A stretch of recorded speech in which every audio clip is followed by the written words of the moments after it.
everyone. This is not going to be a very good episode.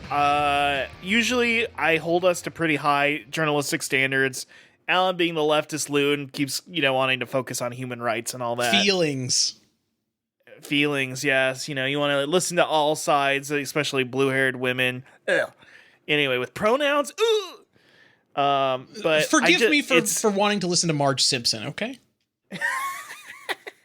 And much like Marge Simpson, we have to warn you, this is not going to be a very good episode, because the things that currently got us hot and bothered, it's fucking spooky season. It's the divide between sanity and horror has never been thinner. That's right. You know what I mean? That's right. I feel like I'm in a damn Neon or A24 movie right now. Yes. Spooky synths are following Alan out and about.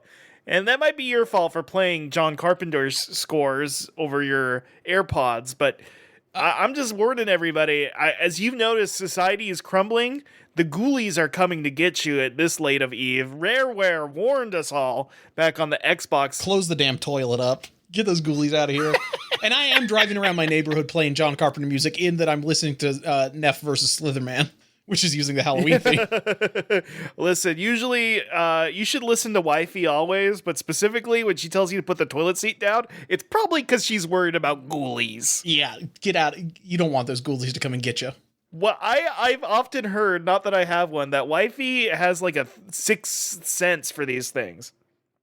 Well, see, this is why I have like one of those fancy Japanese toilet seats that'll open and close itself and is heated and warm. Well, I'm worried about you. What if the Chucky virus gets in it? So hold on, is Chucky your toilet bites your butt? Is Chucky a virus now? Okay, this is complicated. So, do you know the whole problem with the Chucky? Okay, Chucky the character is owned by Universal, and Child's Play, the franchise, is owned by like New Line or some other company. And so, in the Audrey Plaza Chucky movie, Chucky is a how do I say this? Chucky is an evil glitch in a toy. So I went with that. I know the canonicity is pretty bad on that, and that's actually a less beloved Chucky property. But you know what? I was just trying to think of a scary virus. I don't know. That's what interesting. If the T virus is in that toilet? They made her damn. They didn't made him damn M3gan. or the what was that? The Afraid, that movie I saw a couple of years ago. That was about it. What if your Alexa became Yandere? Yeah. Alan, I'll be real. You see a lot more horror movies than me because you're, I'm horror pilled. You're always hoping a spooky cutie finds you in the theater, like, hey, and it becomes an impromptu date as you riff on these bad Blumhouse pictures. But frankly, I'm worried you're going to turn around and fucking Frankenstein's going to chomp on your head. I know Frankenstein's sexy now because of Guillermo del Toro, but I think that's fucking propaganda. If you ask me. Yeah, he was the first one to ever make Frankenstein sexy. Nobody's ever wanted to fuck a Frankenstein before. Well, that's I Frankenstein. That's different. Well, yeah. That's true. The Dark Universe.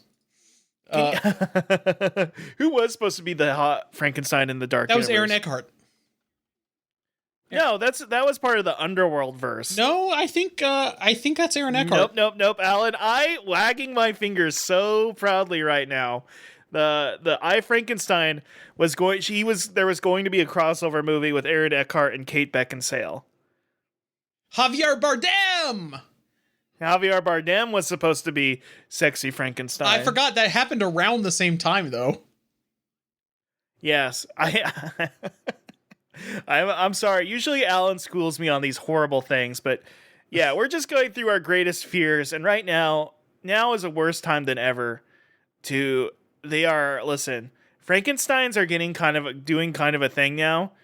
Don't trust a Frankenstein. Frankensteins okay? are having a moment. Frankensteins are having a moment, and frankly, that fucking scares me. Okay? Now I'm waiting for Gilman to have a moment. See, a lot of people, listen, I can understand the fear about Bad Bunny performing at the Super Bowl. We should be more concerned about sexy Frankenstein right now. I think that's what we should be changing our view upon it. So and I know there is, yeah. I know there is a groundswell of Fox News people who are mad about Frankenstein being sexy now, But that needs to be the culture war subjects. That's number one in my book. Interesting. So, do you have a problem with the other Universal monsters being sexy, or is it mainly Frankenstein?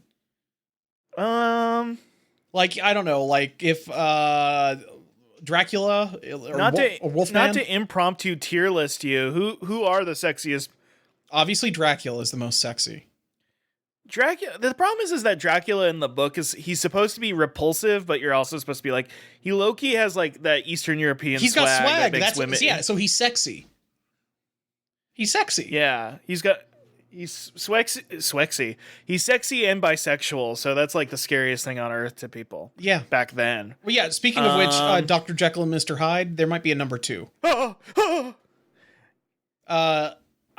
I actually did just read Dr. Jekyll and Mr. Hyde for the first time.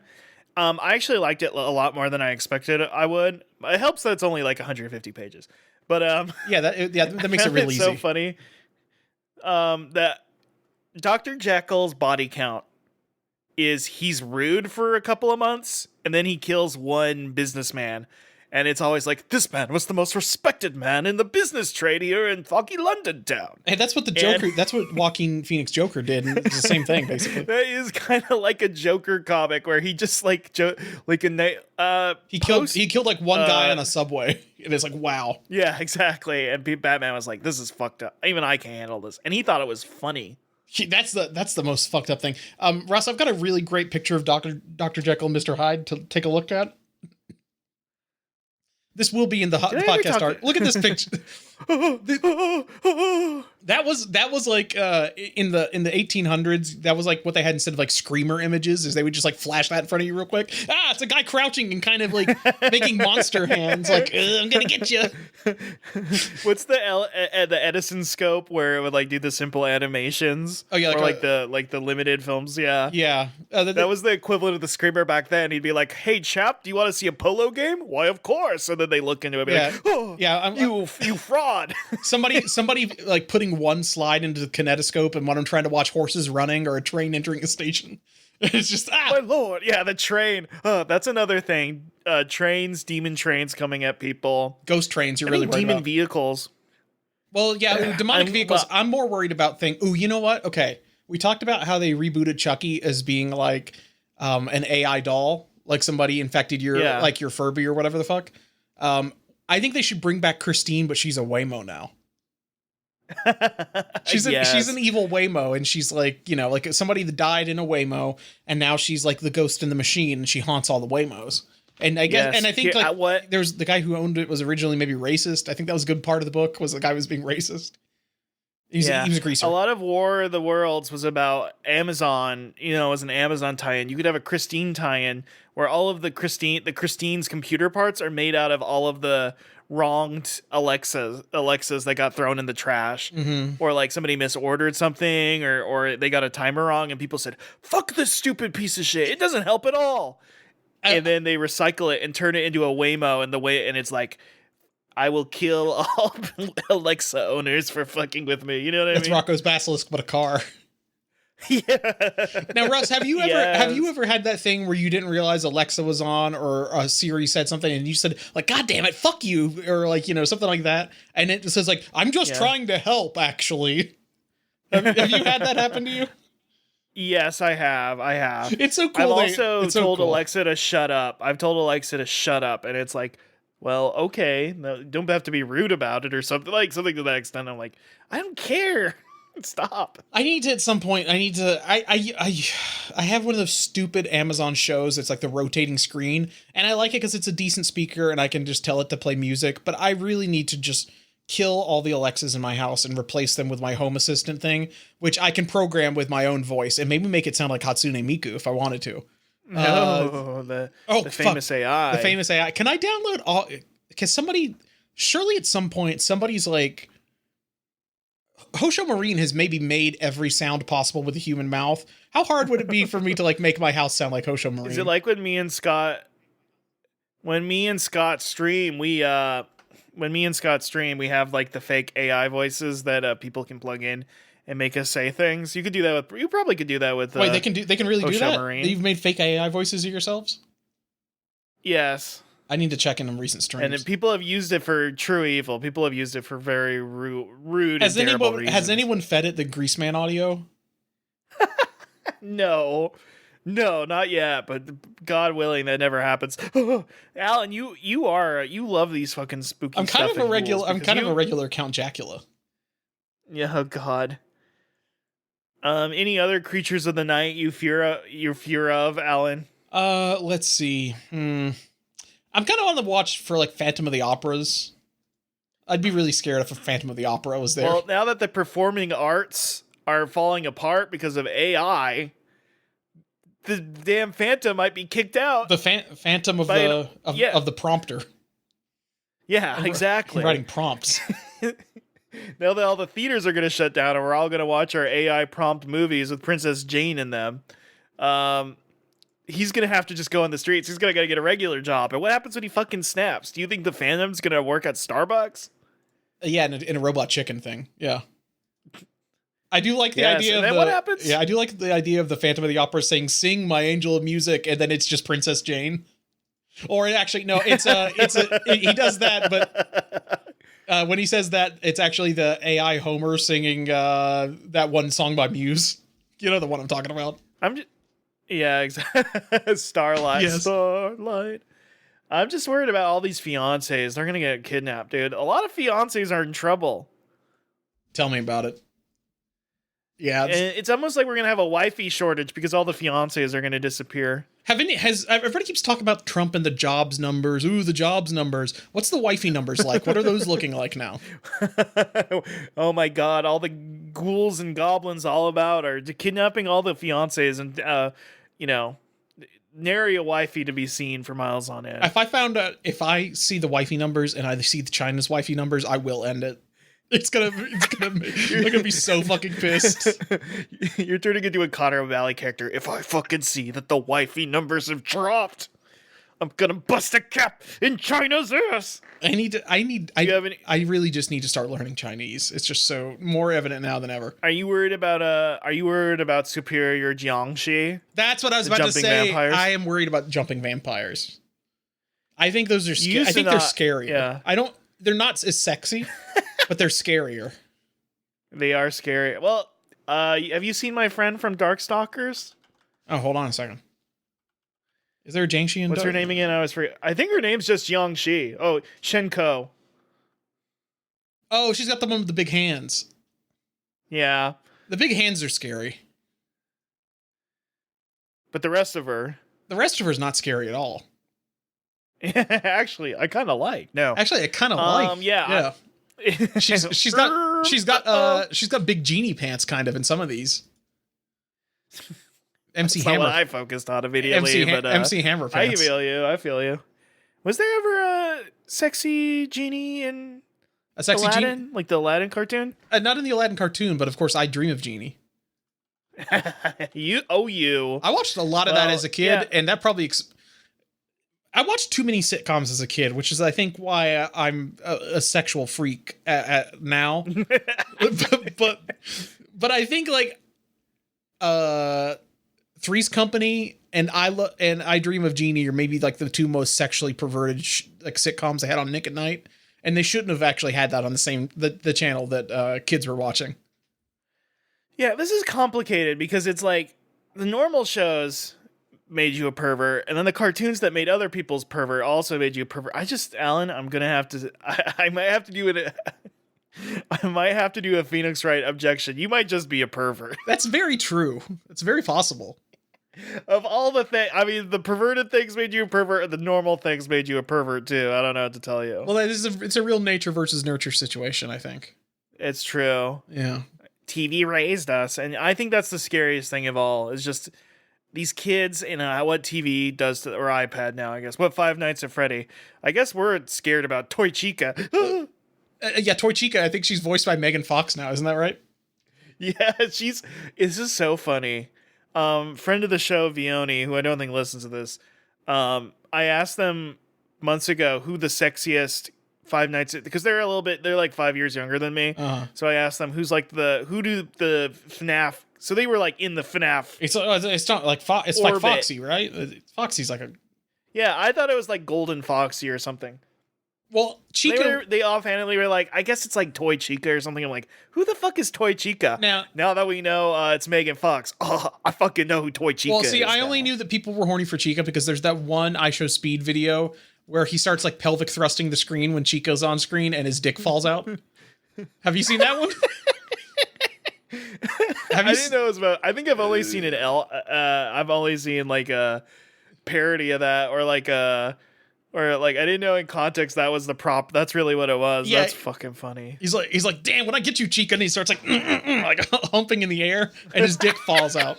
And then somebody like leaks some DMs where like he was like hitting on a girl's like, did you see my dick fell out? It was cool. And then he made the German noise for the the FNAF noise. Yeah, the FNAF noise. Have you ever? Anyway, how much of the FNAF games have you actually played? No, I've never touched a minute of it. I watched somebody play it before. I think I watched Mega 64 play a little bit of it. I remember when it came out, I thought it was kind of novel as like a funny little thing. I didn't realize it would become $1 billion franchise.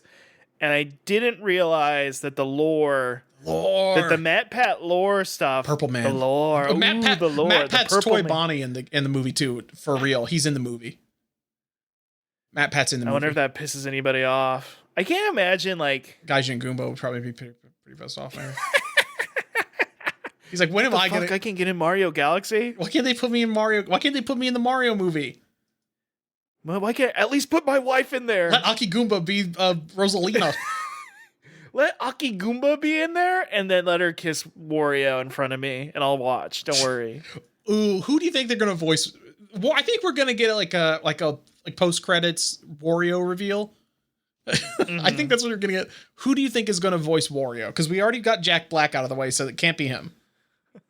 Because I would normally say he should. He's going to be an Italian guy. I think he will be the first. Italian voicing an Italian, and I do think in another lifetime it would have been Pauly Walnuts, Tony Sirico. I've got a controversial choice. Not an Italian, not an Italian, but a Greek. It should be Stav. Stav should be Wario. And that's the scariest thing of all. Hey everyone, welcome. This is Hogcast Speedy Delivery, the number one independent Sonic pizza podcast on the planet. I'm your host, Russ Walsh. With me as always, my co-host, Alan Black. Welcome, Alan. I almost got some candy corn flavored lemonade at Huey Magoo's yesterday because I'm like, I should save that for like a future. As one is wont to do. I went to Huey Magoo's. I was ordering my chicken tendies on the app. Huey Magoo's, of course, the chicken tender chain that claims they're the only ones selling true chicken tenders because they only use the tenderloins. Most other chicken tenders are cut from the breast, which is not the tenderloin, I guess. That's true. So it's like, okay, I guess technically you're right. They're just basically like a Zaxby's or a Raisin Cane's, I guess. Maybe not as good as I haven't had Raisin Cane's. But they have, I got their lemonade and I thought, should I get this candy corn lemonade I'm probably not going to like? And then I realized, no, I should do that for like the podcast after next. After we're finished our Paul Thomas Anderson one, we'll do something Halloween themed maybe. I don't know.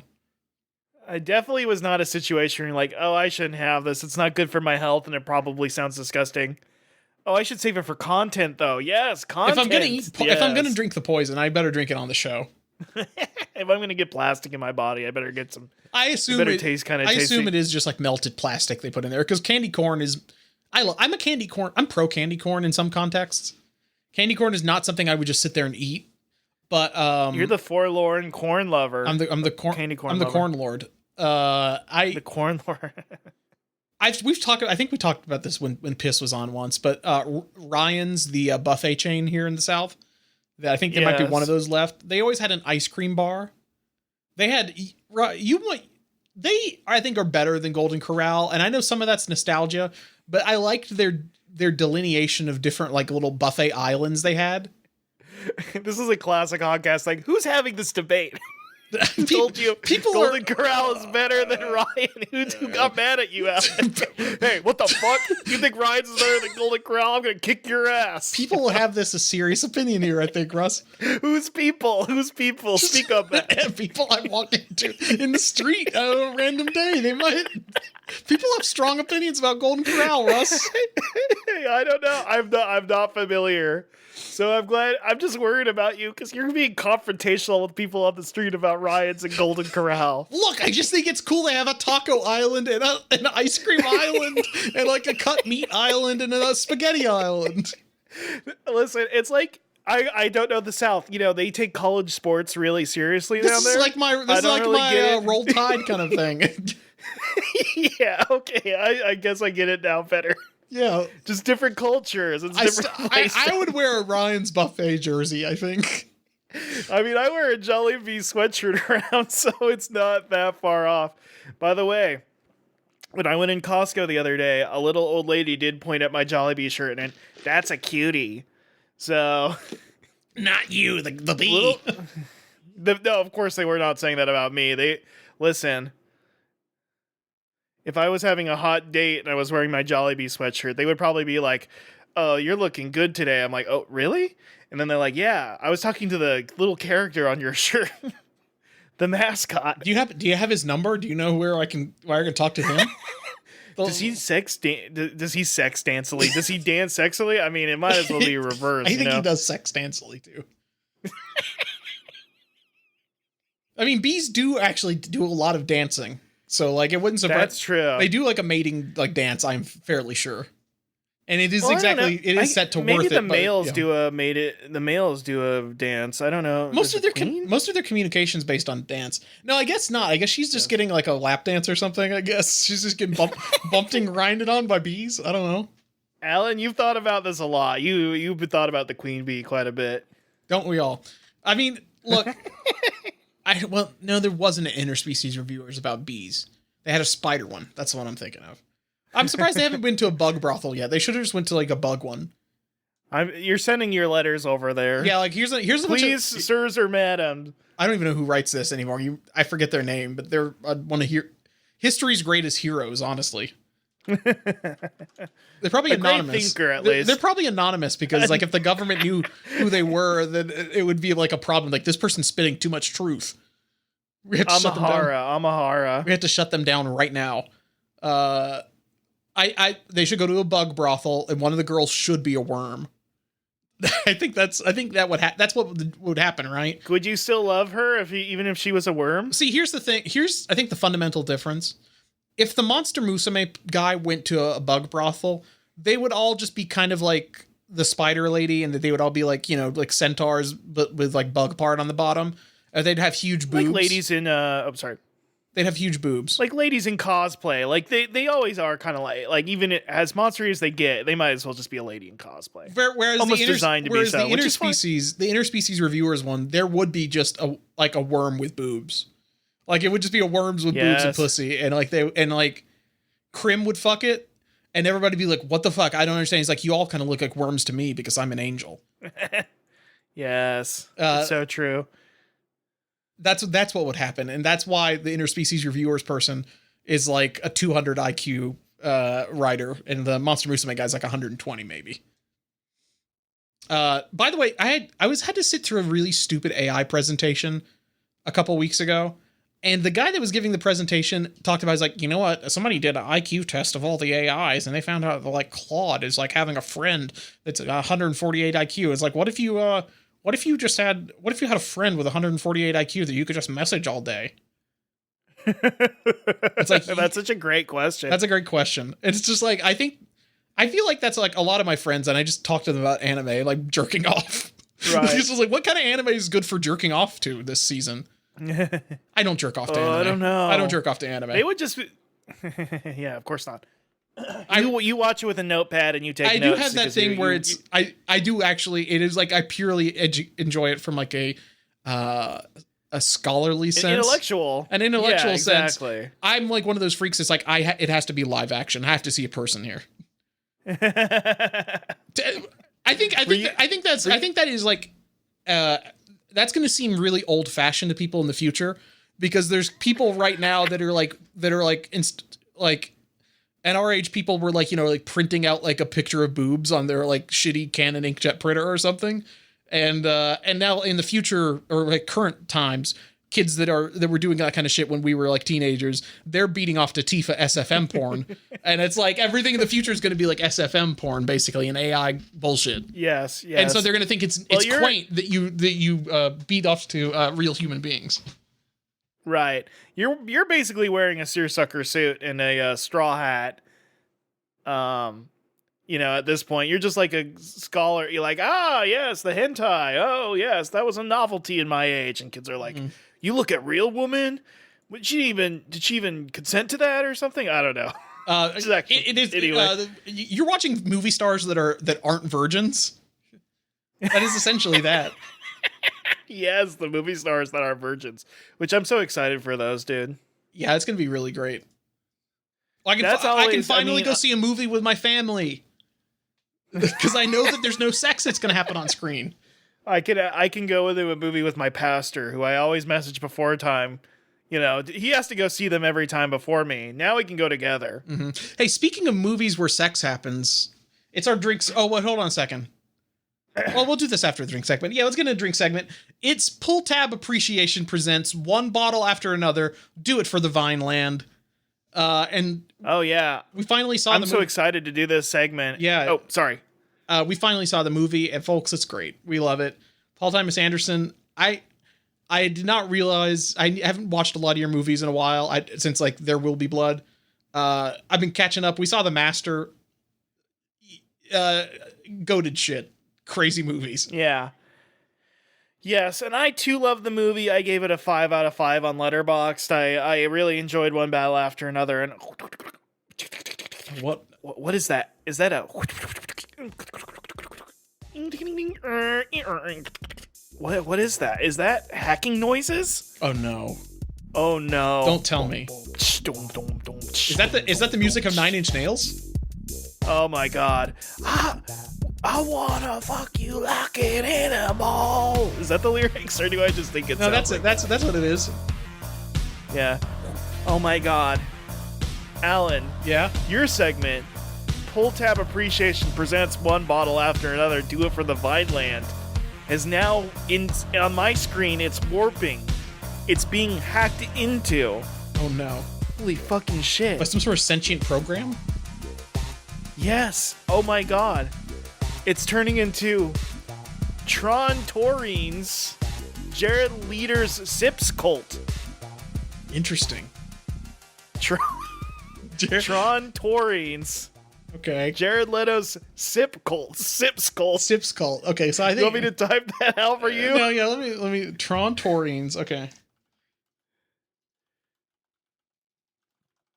It is just Jared Leder. Jared Leder's Sips cult. Got it. I've got it. Now, I'm not drinking a liter, but a liter is often what liquids are measured in. And you are taking sips. I am taking a sips, yes. That's right. I of course made myself vulnerable to hacking because I did see Tron Ares in theater with a friend of the show, Alex Moldunex9 on Twitter and Blue Sky. Now, do you think there might be a Rocco's Basilisk situation where like Tron Ares, Jared Leto is going to become real in the future, and if you gave him a bad letterbox score, he's going to kill you and trap you in the... As somebody who gave it probably on the higher end of a letterbox score and didn't give it necessarily a 5 out of 5, I don't think so. At worst, he would just show up and do 80s pop culture quips at me. Okay. Does he do that a lot in the movie? He does. He does reference pop culture. I thought he would just... I thought he would just be like quiet and killing guys. I thought that was like his... No, he loves Rubik cubes. I almost said rubric cubes. Rubric cubes. He likes Depeche Mode. He references the synth pop stylings. He's almost like the joke is that like, what if a Chat GPT prompt like spoke real life? But loved the 80s. But fucking loved the 80s. Yes. They also vaguely hint that he's in love with the main lady character in the movie. Like, and there are moments where you're like, is he trying? I mean, I kept having this thought in my head. It's like, this movie's kind of like, what if Bonsai Buddy was trying to get pussy? But he did not. Ultimately, that was not a non-factor in the movie. He was not trying to get pussy. He's like, your little outfit looks like Gucci. Oh man, yeah, I forgot about that. I wish was Shirakami Fubuki in the movie? I wish. God, I wish. I want her to interview him again, please. Yeah, the music was good. Yeah, I mean, yeah. Honestly, there were a lot of moments where it was just CG goop for what 10 to 20 minutes, probably 5 to 10 minutes of CG goop. Like they have a race they have to escape before this portal closes or something. And there's missiles being shot at them from like digital drones. And it's all CG goop that doesn't matter at all, but then it's like the music was pretty sick. Listen. That seems good. Look, I think I could. You told me it's like a Sony Spider-Man verse movie, and I like 9 Inch Nails. Well, I feel like if I just like took an Spider-Verse, if it was a Spider-Verse movie, it wouldn't come out till 2028. It's a Sonyverse movie. I said Sony Spider-Verse, but you know what? But that's also owned by Sony. It's just a totally different thing. Yeah. It seems like it's made by an entirely different set of people. It's almost like that wasn't very well planned, was it? No, it's clearly not as thought out as well as something like the Dark Universe was. Yeah. Russ, do you want me to tell you what I'm drinking? Okay. I got 2 bottles. So I'm going to chug 1 full bottle and then start on the other one. The first one I have here is Publix Deli Natural Blackberry Flavored Lemonade. I tried to find something that was vine themed, like a vine based fruit, but neither lemons nor blackberries grow on a vine, I don't think. But I've got that. And then my second bottle this is a new one for me. This is the new 0 sugar vitamin water lemonade. And it has a big pink sticker that says "Now more delish." So we'll see. All right, what are your thoughts on the vitamin water lemonade? It's been years since I had it. I always liked vitamin water. I'm a vitamin water partisan. We've talked about Triple X being the best flavor. Yeah, we all 50 Cent. We love his politics. We love what he stands for. Well, I do as the Republic crazy. You as the leftist loon. You probably. I'm just a big fan of Balrog. Kobe and his Balrog. Yeah, I love Balrog. Yeah, that's true. Yeah. Of all the Street Fighter, is that who you main? Yeah. Do you mean Boxer? No, I mean Chun-Li. What are you kidding me? Calm down, Alan. Yeah. Yeah. At least it's not Jury. Honestly, you'd be a Jury head, but I can't even introduce you. If you knew who Jury was, Alan, you would. I've seen the feet pictures on Twitter. Like I can't. Seen the feet. I can't play this game. I can't play this game. I can't play this game. I can't introduce this into my life. I don't need this right now. Yeah. I don't need this right now. For my segment, Tron Taurines, Jared Leader Sips Cult. I have the green edition Red Bull, which I tried to get the red edition, but I've actually reviewed the red Bull because that's a watermelon, and I remember not loving it. And then the blue flavor was sold out at the grocery store, so I got green. Okay. What green? But it's green watermelon, right? It's called Green Edition, and it's elderflower. And so in my head, yeah. Ares from Tron Ares, the rogue AI played by Jared Leto, he becomes enamored with the sensations of the human world. Don't we all? Like rain. Yeah, and I think at one point he would pluck and maybe suck the dew from an elderflower. Okay, interesting. In a bid to show his humanity. So in a lot of ways, I think this ties very well into this great movie, and was not just because it was the only one of these drinks I hadn't had yet. Now, Russ, have you considered that Jared Leto, Tron Ares might be a sexy Frankenstein, kind of? That's so true. Can I don't want to spoil too much about the movie, not that anybody here listening will ever watch it or care. But next 30 seconds, Tron Ares spoilers. A big part of the movie is that Ares is basically Jared Leto's Tron OC. Okay, yeah. And I think he's built on Tron legacy code because Tron is a character, not a concept. Yeah.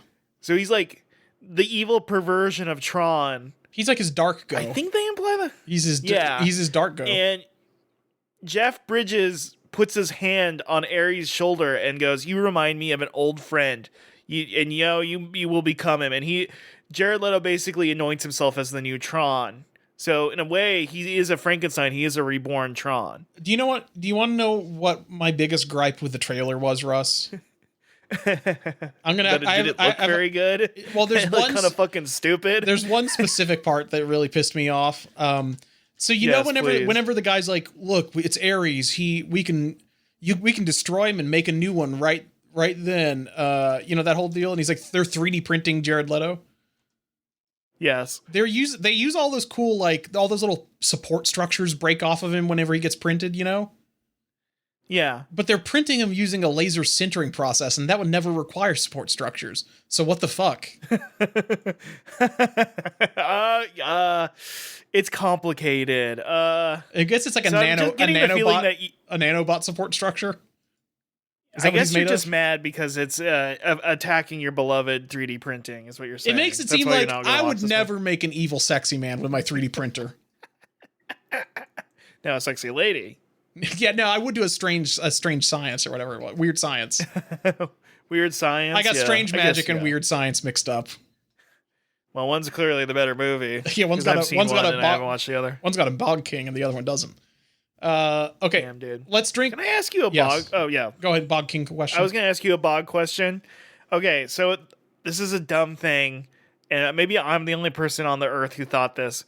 In the South, there's swamps, famously, Gaeta country. Swamp thing. But there's wetlands up north, and especially in the Northeast. I thought those were bogs. Like, north is bog, south is swamp. Everybody has told me that it's all swamp, and I'm an idiot. I mean, a bog, I think, is specifically where there's, like, a bunch of, like, peat moss, right? It's like, is that not okay. I think a swamp is like cranberry bogs. That's true. You know how those are real. The guys in Ocean Spray. Yeah. So in my head, I think, up north is a bog, cranberry bog, and down south it's a swamp. Now, if they grew cranberries in the South, it would be a cranberry swamp. But I don't know. I think, like, when I think swamp, I think there's, like, more trees. Yeah, I think it's like a guy in, like, Louisiana, like, steering a boat, like, amongst a bunch of trees, like a fan boat. And a bog is more just like big empty field of, like, peat moss or sphagnum moss or something, and you can sink into it and then get mummified. Maybe we can ask Lana Del Rey's husband about this. Yeah, he would know. Can we ask the Swamp Thing about this? Can we ask the Swamp? Well, there's a lot I have to ask about the Swamp Thing. If I eat a yam, could I, like, ask him this question? Can I connect to him via the green and, like, ask him, like, hey, what's the difference between a bog and a... Are you safe in your knowledge that you're a good or bad person? I think it'll be okay. I've had mushrooms before. I've had a bad trip before. I could handle it. The worst is going to happen is that I have to hang out with Anton Arcane for, like, a few minutes or so. And, like, you get to see, like, his demon head flying around. Yeah, I guess. Yeah, maybe Etrigan's there. Oh, no. And once again, what's wrong with an evil uncle occasionally? Or was it an evil grandpa? Oh, he was, like, a specifically very evil uncle, though. Yes, he was an evil uncle. And I find the anti-uncle propaganda kind of sickening. But anyway, let's continue on. Let's do these sips. I want to be a member of Jared Leader's sips cult. Okay. Yeah, okay. All right, I'm going to start. Well, you can sip. I'm going to have to chug this entire bottle of Publix blackberry lemonade. But okay, let's go. Okay.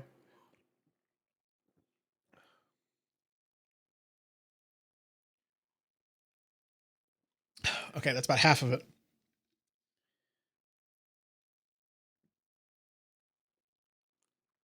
Oh, man. Okay. You know what, Russ? Pretty good.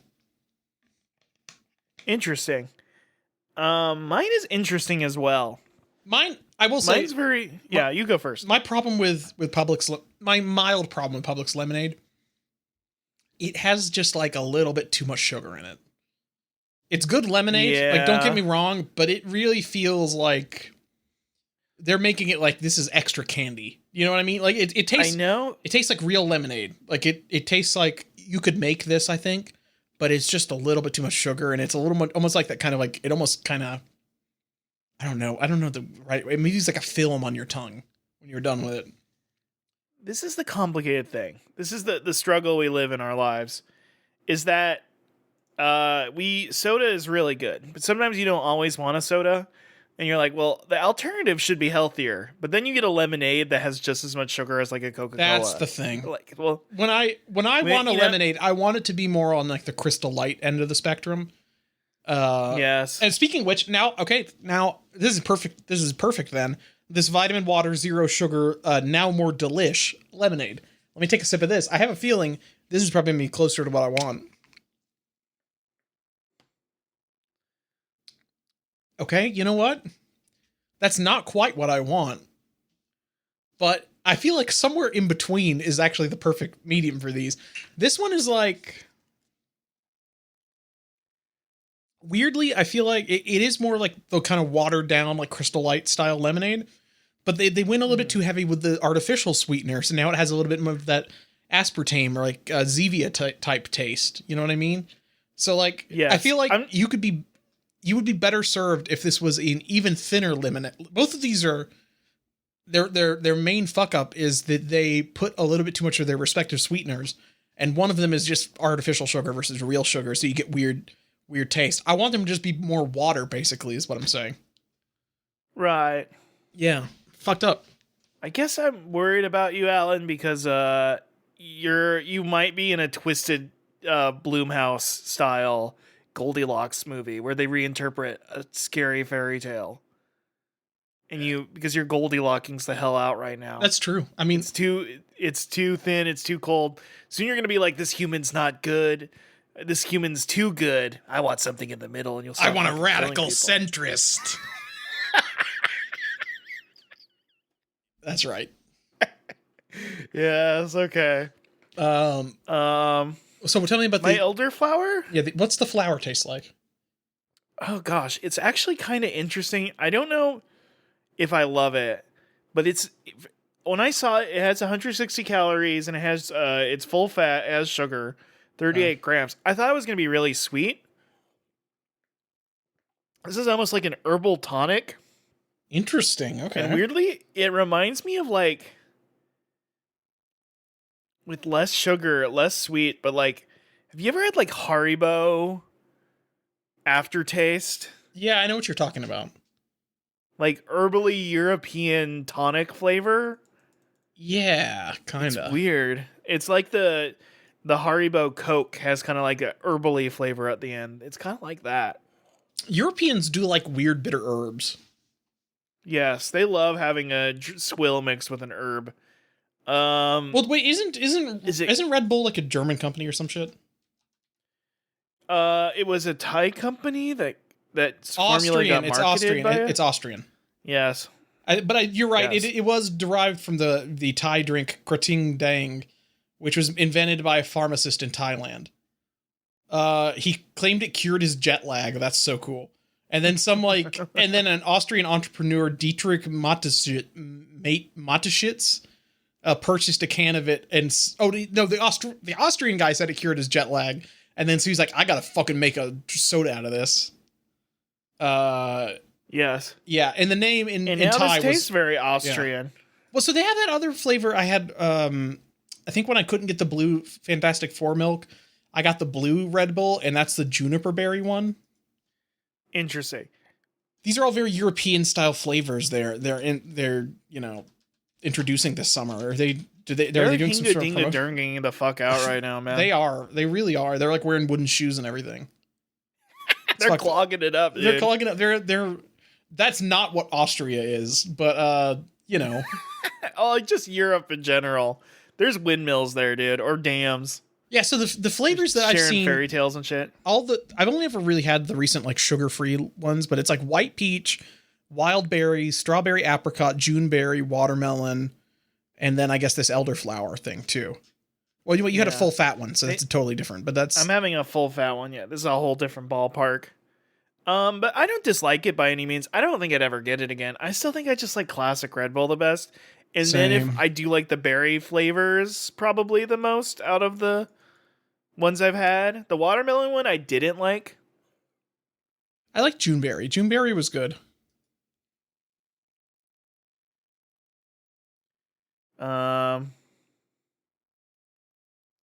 Yeah, I think I did have June Berry and I liked it. It's tough to say.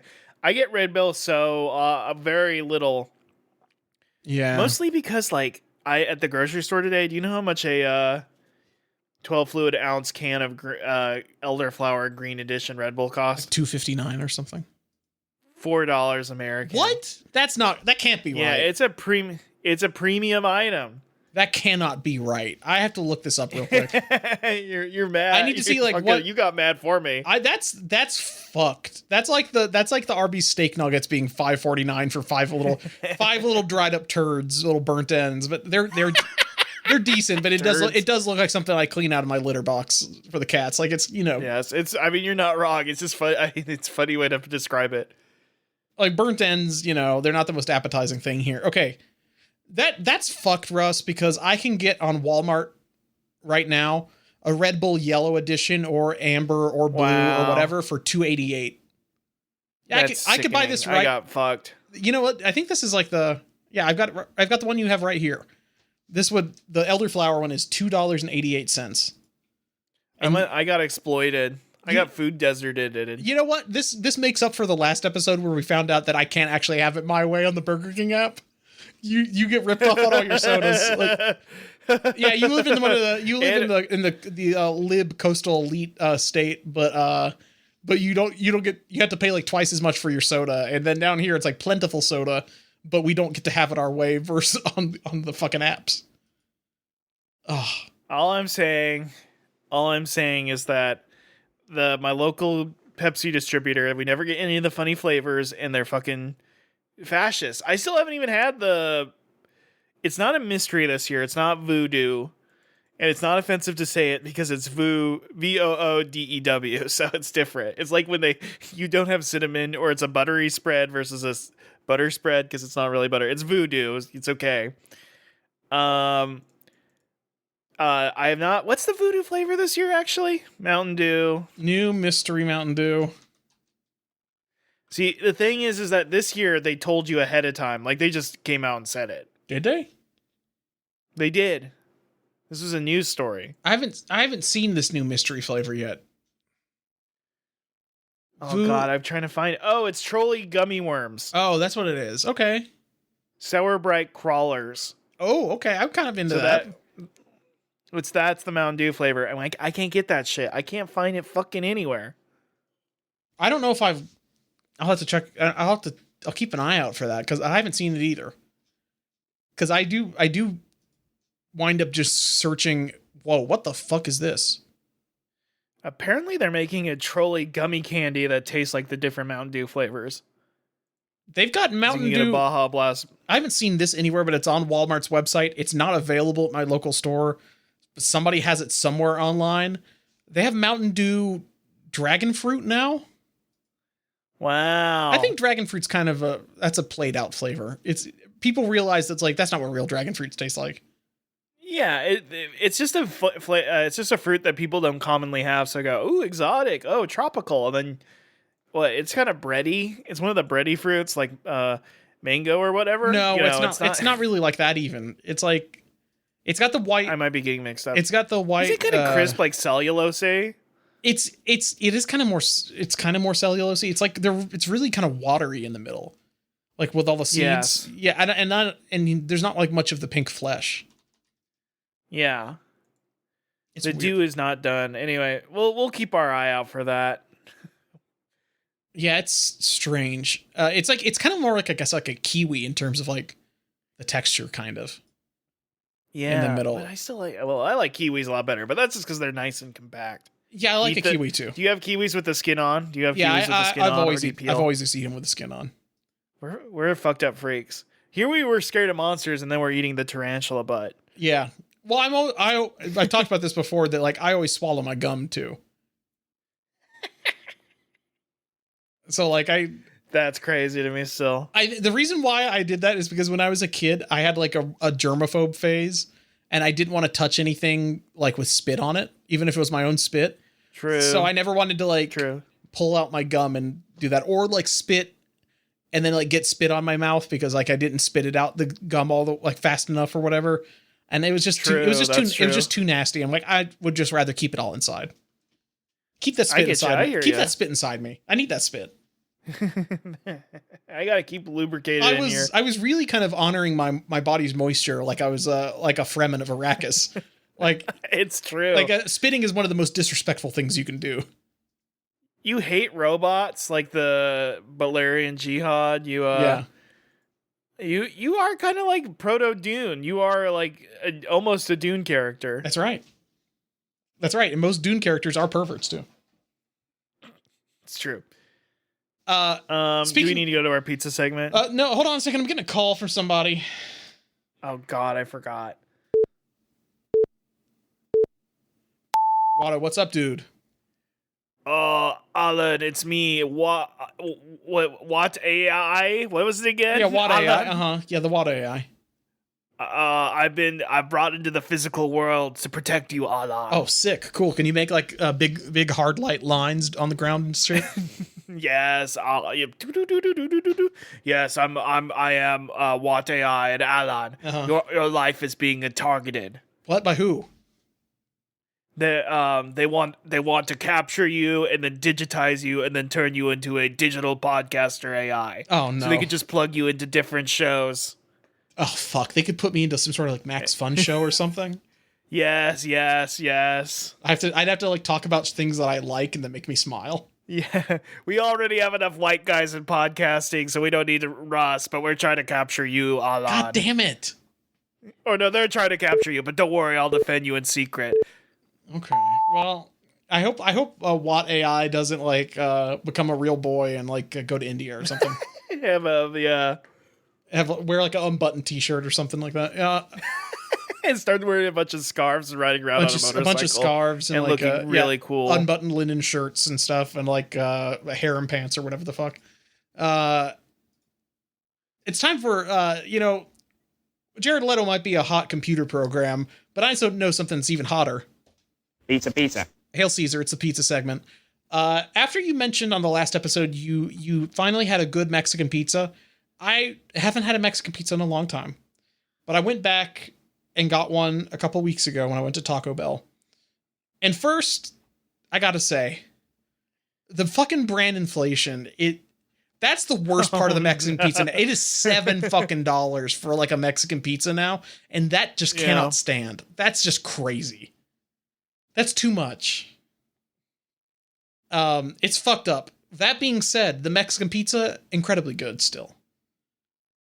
It holds up. It holds up. They didn't get all the cheese on the top lid.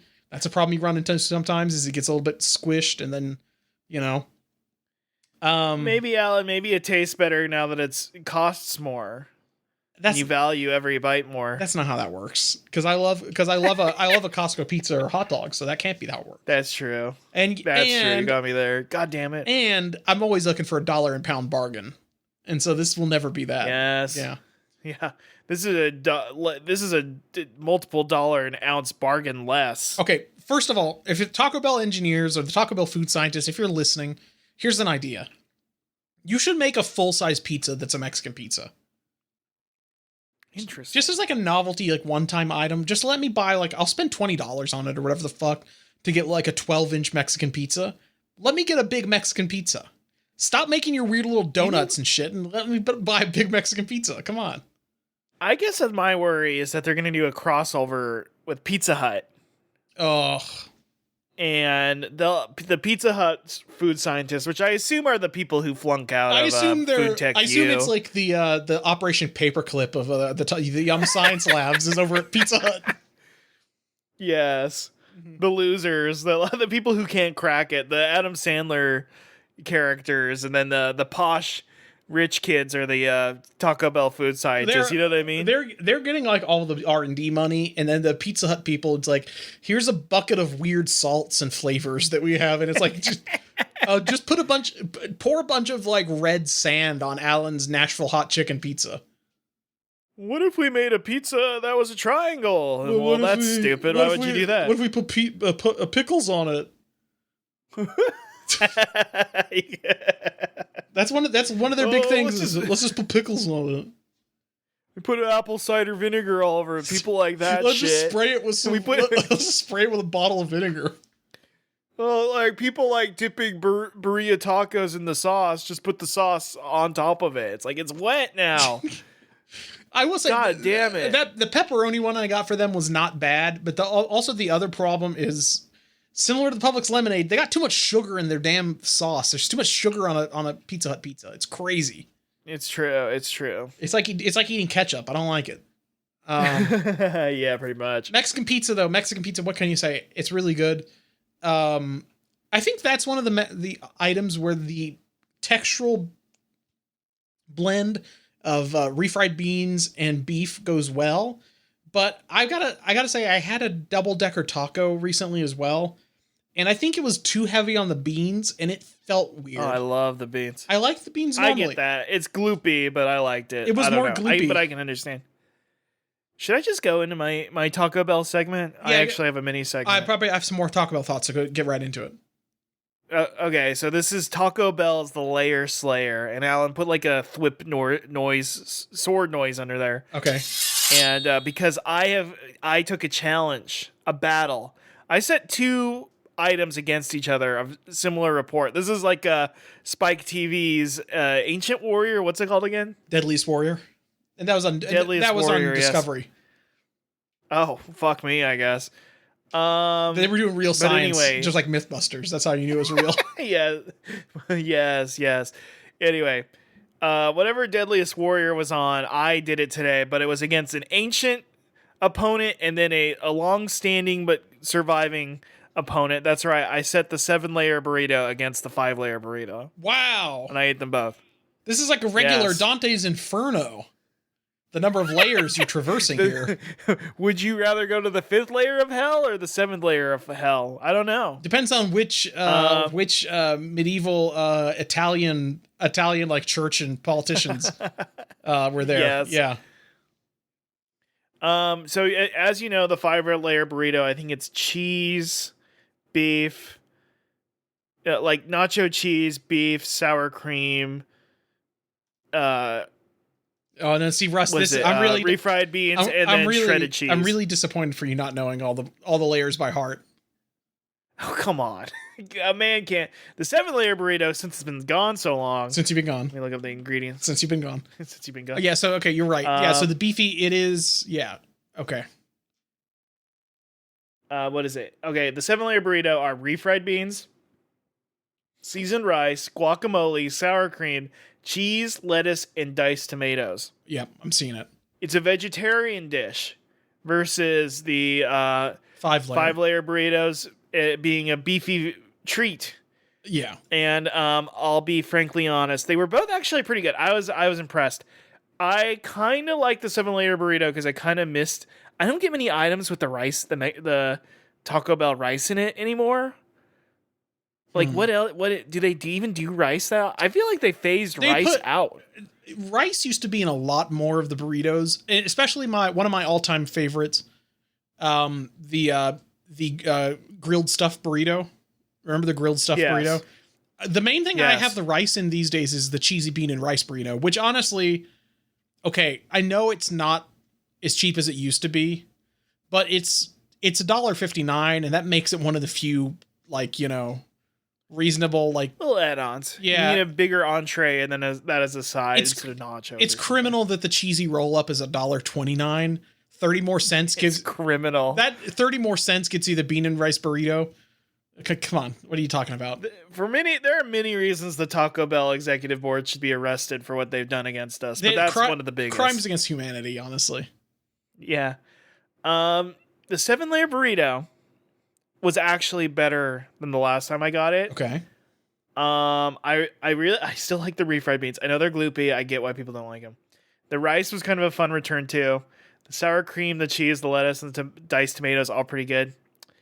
The fake Taco Bell guacamole. Yeah. Sadly, in terms of these, you know, deadliest warriors facing off against each other, that's its weak spot. It makes sense. The cold guacamole, it was a warm dish, and this cold, gloopy guacamole really dropped it down a bit. And it's sad to say. That fucking hurts to say. I feel you. That being said, the 5-layer burrito, that's a top 2 or 3 at Taco Bell still. I'm sorry to say, it's still good. It hits.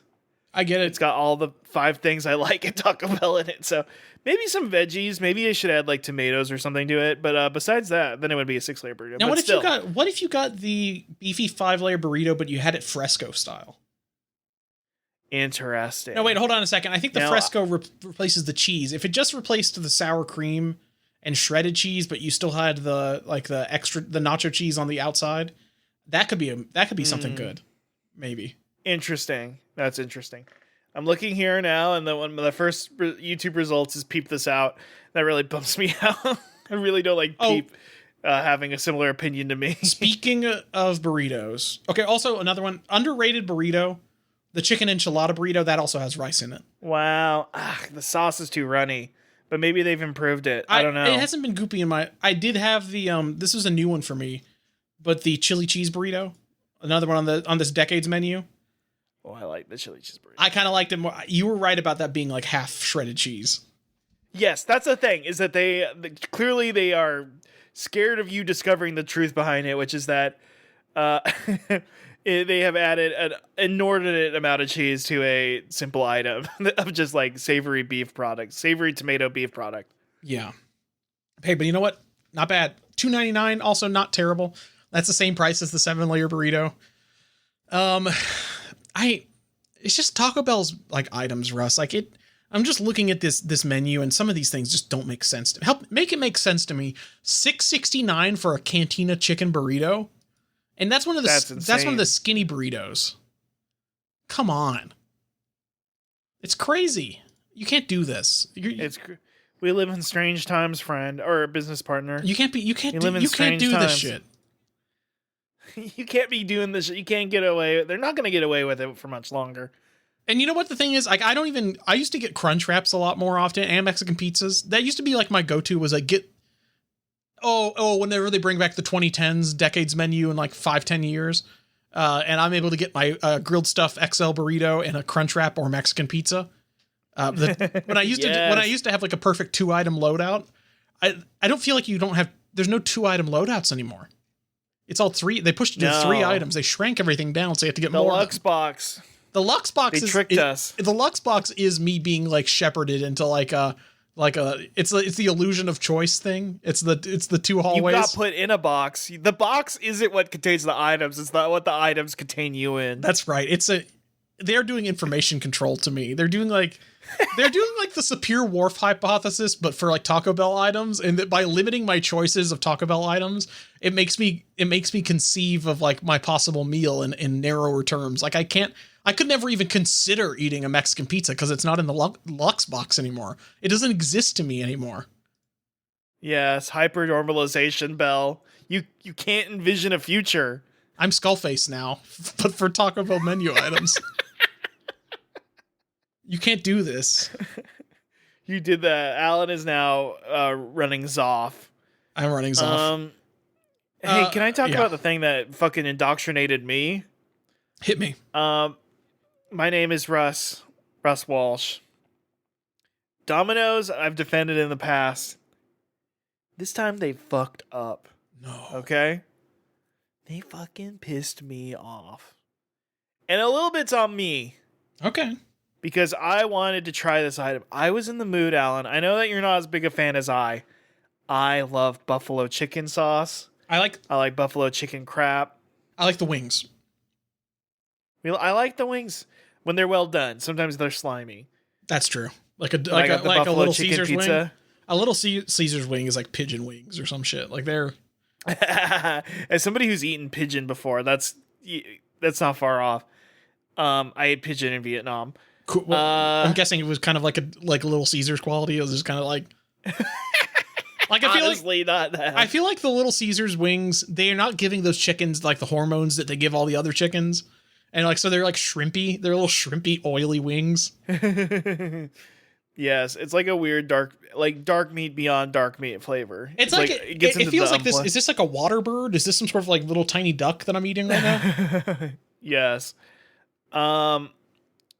Anyway, I got the Domino's buffalo chicken pizza. I wanted to try it. and I thought I would be able to recreate it. Their current deal, $10, you can put up to 5 toppings on for $10 on a large pizza. One of the better deals in food right now. That is one of the better deals. I Google it. Turns out the Domino's signature buffalo chicken pizza is a highly specific item. Because, and so this is real journalism. This is why you listen to the show. This is why. The base sauce isn't even a sauce. It's Subway style American white cheese, processed American cheese, melted. Then you put on a light dribbling of mozzarella, Parmesan, and then cheddar cheese. And then you add, what is it? Chicken and hot sauce. I added extra chicken, Alan, because I was a fucking freak, and I didn't want to have too little.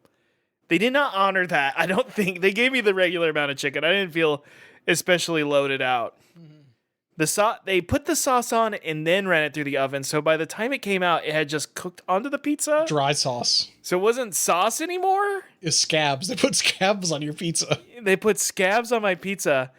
And then the American cheese basically made it taste like a Velveeta pizza. It was not a buffalo chicken pizza. It was a spicy Velveeta pizza. What the fuck? What is going on? What the fuck were they thinking? I was blown away that this item has been on their menu for years. I just don't think people order it. I think you're right. Because more people like me would get mad about it. You know what I mean? Russ. Who I mean, listen, all these major chains, I feel like buffalo chicken is just like a hyper American flavor. You know, when I was overseas for a while, one of the American flavors I did crave was buffalo. And I know that's fucked up, but it's true. I was having delicious food in Japan and Vietnam. I did crave one night. I was like, damn, buffalo wings would be good right now. Russ. That being said, I've got a challenge for you. Or rather, a challenge for evil Dr. Pizza Steel. Oh no. I think you need to try and do what I did with a buffalo chicken pizza, and which friend of the I've made that pizza before. It was very good. Okay, I was about to say, because that's also what friend of the show Alex has said. Like, that's the only kind of buffalo chicken pizza I like. I think it's insane to me that nobody else has seemingly thought to make a white sauce based buffalo chicken pizza. I think it's just too expensive. I think if you only have it for one item, it doesn't make any sense. But then again, this American cheese is only for this one item. The buffalo sauce is also only for one item. Pizza, it's all stuff only for one item. So like, why not? I know. It's just insane that one guy, he got this order, is like, oh, the fucking buffalo. You know that some guy was like, who orders the fucking buffalo chicken pizza? Is this a podcaster for a hyper-specific podcast? And then they had to go in the back. They had to go to the freezer and track down these cold, fucked up, white, bland American slices. And he was like, I guess I got to put this on the fucking pizza. Truly. That sucks. Russ, fucking strange. I think I know what you maybe need to do to fix this. What you need to do... I have to put some cosmic-y good into the universe? No, I think what you need to do is you need to make a custom buffalo chicken pizza from Domino's and make it kind of replicate what the recipe that we made did. Yeah, they have a ranch base too. That's what I'm saying. You should use a ranch base chicken buffalo sauce drizzle. If that's an option? I think it is. Yeah, they just use the generic hot sauce. Or you can just get the buffalo sauce on your own and drizzle it to your heart's delight. Yeah. And then maybe like some red onions or something, and then you're good. Yeah, that'd be good. Or goat cheese. Don't they have like a feta or blue cheese option on the menu? That would actually be kind of good. Just put some goat feta cheese. Yeah, put some feta on there. That in the ranch plus the chicken and the buffalo sauce, I think gets you closer to what you actually want, and not fucking American cheese, which that has nothing to do with buffalo wings. And this isn't like me being like, I'm disappointed it didn't follow. It was fucking bad. It was disgusting. It's a puzzling choice. Why would they do it like that? It's really like listen, Domino's, of the major American chains, I feel like they're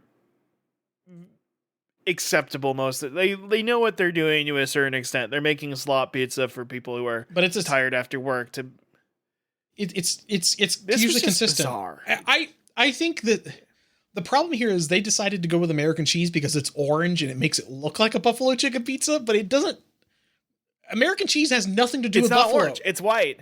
Oh, it's white American cheese. It's white. Oh, well, that's even more puzzling. Yeah. That's even stupider. So they and there's a little bit of cheddar to get that yellow look, but I don't get. I do. It was, and it's on me a little bit because I was just like, dude, I'm craving buffalo wings, but I don't really want to get the Domino's buffalo wings because their consistency is suspect.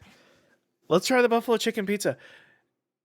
I should have just ordered that. What you said. I even thought about it. I even ran it through, and then I Googled. Oh, they have a specific buffalo chicken pizza, and you can't get this American cheese with any other item. Yeah, I'm looking at it. It's little triangles of white American cheese. I just don't understand these guys.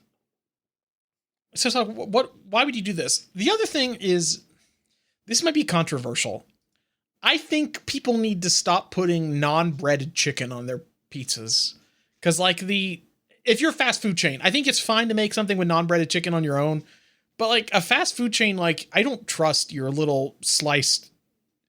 I don't think I've ever liked the chicken I've got from, like, Domino's or Pizza Hut on their pizza if it's not breaded. You know what I mean?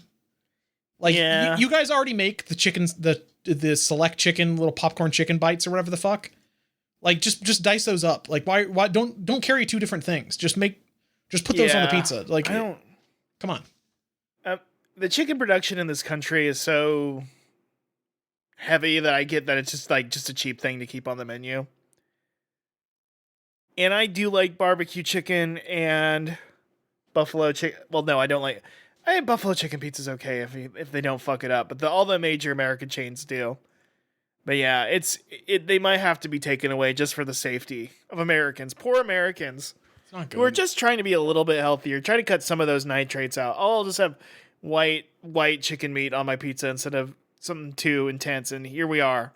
They're fucked. We get one of the few like infrastructural things that like America has right is that you can go to basically any grocery store in the entire country and get like a rotisserie chicken for $5 or whatever. Like, that's one of the few things we have going good, and that only exists because of like our mutant chicken subsidies and stuff. But like, somehow the pizza chicken is just, you get as like dog shit. I don't understand. It's like sub rotisserie quality. You know what I mean? Like, it's not good. Yeah, no, I agree. It's dog shit. Listen, hear me out. Okay. If anybody orders the buffalo chicken pizza, have your employee just drive to the closest Subway and get the $5 the $5 pizza there, or the $5 rotisserie chicken. You know what I mean? Do they sell rotisserie chicken at Subway? Makes sense, right? Oh, so you said Safeway. No, I'm sorry, Safeway. Or Costco. Subway does have rotisserie chicken now. I think that's why I was getting That's crazy. I haven't been to a Subway in like, oh God. I went a couple months ago. Why did I go? I was on the road, and I was like, I want to eat something and have it be a deal, and the place didn't have a deal. Also, their soda fountain was out. Yeah, it's complicated. I mean, Subway's in like dire straits when like they have pizzas on the menu and we did not talk about it. We are not interested in having them. And when I'm looking at the picture of the pizza on their website right now, it looks disgusting. It does look bad. It does look like a microwave pizza. It looks worse than that. It's like I would rather have a Healthy Choice microwave pizza. I've had many more of those in my life, and they're much more tolerable than this. I think like you guys still haven't got past being like the pedophile sandwich chain, and you need to like fix that somehow. Jersey Mike is beating your ass. It's crazy. I don't know. It's true. And you know what? I have gotten a free sandwich because I've been doing. Alan, do you do the NFL choice picks? No, I don't know what that is. Oh, if you use the Jersey Mike's app, they have a weird built-in game. Oh fuck! Where you can choose what football teams are going to win that week. Oh fuck! I haven't ordered on the app in a long time. It's been a few months. I got $1 off a regular sub. Oh, I'm okay. I've gotten. This is my sports gambling. I've gotten 3 of my 5 picks wrong or correct, right? Okay. So yeah, I'm a betting man. I have 4 correct picks for my free points. So you know me, I'm gonna be rolling in sandwiches by the end of the year. That's this reminds me, Russ. Speaking of apps and points and various things like that, things of that nature. Um, I wanted to briefly talk about the Burger King Monster menu. So there's several items on the Burger King Monster menu, and I'm gonna say they're pretty disappointing this year. There's one thing that I think is like that's actually kind of novel. So the big I guess crown jewel of this menu is their new Jack-o'-lantern Whopper. But the Jack-o'-lantern Whopper is just an orange bun, and then it's a regular Whopper. It's like a Whopper with cheese and bacon on it, and that's it. And it's just an orange bun with black seeds. And so it doesn't really even look that different, and it's not turning your poop a funny color like the black Whopper was. So why even have it? The other thing is vampire nuggets, which are nuggets that kind of look like bats. Oh, that's fun. And then they've got mummy mozzarella fries, but the fries aren't different. They're just in a box that looks like a mummy. I guess mummies might like, you know how mozzarella cheese is white and it kind of looks like strands of a mummy? That's what they're kind of and going mummies for, get covered I think. in sand. It kind of looks like the mummy has like hair sticking out or something, I guess. Like the mozzarella fries are his hair. The thing that's new is the Franken candy sundae, which has two items in it: Franken candy fudge and purple and green chocolate topping is what the things are. It's we're inviting too much pro Frankenstein. Too much pro Frankenstein. It's true. I will not try your Franken candies. Well, hold on, Russ. I realized something. You like dead. I'm holding. You like Dead Man from Death Stranding, right? Yes, I like Dead Man. I like Deadpool. Let me get a peek. Look at this. Look at this Franken candy sundae. Oh dear Lord. Oh. It has purple Franken candy fudge, and then candy fudge. The purple and green topping. I think it kind of looks like purple and green nerds, but it also got like crumbled Oreos in there, and it was actually more like Pop Rocks. They put like Pop Rocks and Oreos on my sundae, and I gotta say it was not bad. Could be fun. Have you ever seen that there's like a Universal Studios or the new Epic Universe? There's like the steakhouse, which is like their Horrorland restaurant. Oh, like a Dracula steak, like a yeah, it's like get it the steakhouse. Okay, or I think it's D Steakhouse. You know. Oh, not Durst Steakhouse, like a like German, like Nosferatu type thing. Yeah, or something. Anyway, they have an item there. It's Das Steakhouse. Right. I don't know my German conjugation, so don't ask me. Apparently they have a item there that's like a cake that looks like it has maggots coming out of it, but the maggots are candy. Interesting. It's like you're eating bugs. I'm kind of into that. Would you have preferred that? I think that would have been... I would have liked this to be spookier foods for a monster menu. Also, why don't you make a fish sandwich themed around the Gill Man? The Gill Man, yeah. Ooh, you know what they should do? The Gill Man's treat. They should make the long chicken sandwich. That should be like a mummy's, like a sarcophagus. It should come in like a long box that looks like a coffin. How about that? What if it was just the Frankenburger and you took like the 4 or 5 of your most popular burgers and put them stitch them together? Now that's interesting. I like that. Would it have like half of like a third of an onion ring on it, and then like yeah, a chicken fry? Mm-hmm. That's a good idea. I kind of like that. Blah blah. Here was the cake I was talking about. Okay, I like the cake. The cake's fun. It looks like the cake is fun. The cake is nice. I like it.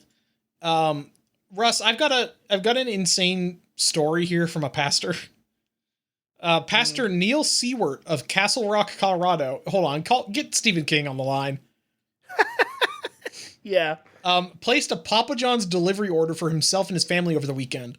The delivery driver, Susanna, arrived to drop off the order, and then realizing at that moment that she had the wrong order, she said, "I'm sorry, I'm getting old." She told the family, adding that she saw an order 57, but the Seawards were actually 67. "I screwed up. I'm sorry." For some reason, they were all filming this, I guess, and there's a picture of them all putting hands on her shoulder and saying, like, "Don't feel bad. Don't you for 1 second feel bad. We love you and Jesus loves you, and we hope you have a great night." And it's like, and so they all came out to the front porch and put hands on her shoulders and prayed for her. And when she was explaining herself, I really felt the love of God for her and wanted to do anything we could to relieve the pressure and anxiety she was feeling. He said he learned to trust the feelings of compassion for a stranger, adding it can be an opportunity to shine our light and help someone experience love. I didn't want her to experience just our family's love. I wanted her to experience God's love too. This was captured on their Ring camera and eventually shared on social media, garnering 500,000 likes on Instagram and 5 million views. Jesus, I don't know. I don't fucking know, man. Jesus, we thank you, Susanna and Lord. We thank you for Susanna, and Lord, I thank you that we crossed paths tonight. In fact, Lord, there's more important to us than any of these orders tonight because you matter to her. She matters to us. There's more important things in the universe than who got the right Papa John's order, God. President G, are you seeing this? You gotta fix things, President G. They tracked her down later and then asked permission to set up a GoFundMe. He talked about it in his stupid his super church, Righteous Gemstones bullshit.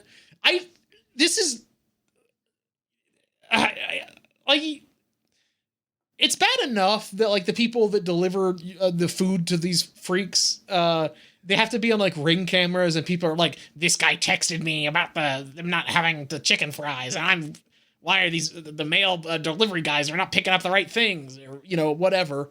We have to talk about this on Twitter every three weeks or so. But now it's like, oh, right. They're also monetizing this so that when you fuck up and deliver the wrong thing because the app sucks or somebody put the wrong label on the box or whatever the fuck, you also have to be turned into Christ content for like a Righteous Gemstones man. It's fucked. We gotta stop this. We do have to stop this. I do agree. We live in this strange world where there are like a group of people who are like, they have way too much trust in the process and the systems of this country and are like, when they slightly inconvenience, they're like, something clearly fucked up. And it's like, if you take a minute to look at how the state of things are and how everything's falling apart constantly, you should be impressed you ever get the right item ever with these fucking apps. You know what I mean? Yes. It's like when people yell at McDonald's employees, like, you fucking forgot to put I asked for no ketchup on my burger. You are paying these people next to nothing and you're expecting like a robot level of service. Well, that's why they fucking love the Waymos and stuff. And it's like, well, I want Belinda to make, she shouldn't just be taking my orders. Yeah. I want Belinda to not just take my orders, but I want her to make the things too. I want her to be like Karen from the Chum Bucket, actually. And she needs to be in the back flipping the burgers with a robot spatula. I want Tron Ares in my Bojangles to make my sandwich for me. Everything's just so close to falling apart. And it's like, and these people are like so ready to buy in whatever the new I mean, it even ties into the fact that they're like, well, I don't need human interaction anymore. ChatGPT's got me on that. Well, you know what? Like, it agrees with me all the time. The thing is, if we weren't documenting for the last like fucking decade every single robotic pizzeria thing that just like crashes and burns, they would be replacing this lady with a robot right now, but they can't yet. They can't yet because the Waymo can't drive. I mean, they are replacing her in some cases, like LA. They do have like the little pizza robot autonomous delivery vans or whatever the fuck. But right now they can't at least they can't replace the person that's making the pizza yet. That will happen soon though. We're going to have a pizza Waymo. Yeah, fuck. I did have to ride in a Waymo in the last week. I'll admit this. Mm-hmm. Because I didn't know Phoenix had Waymos, by the way.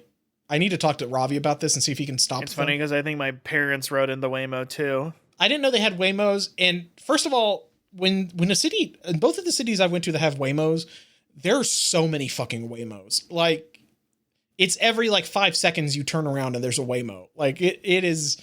They're flooding the streets. It's fucked. Second, I was there with my boss and he's like, I've never been in a Waymo before. Let's get in the Waymo.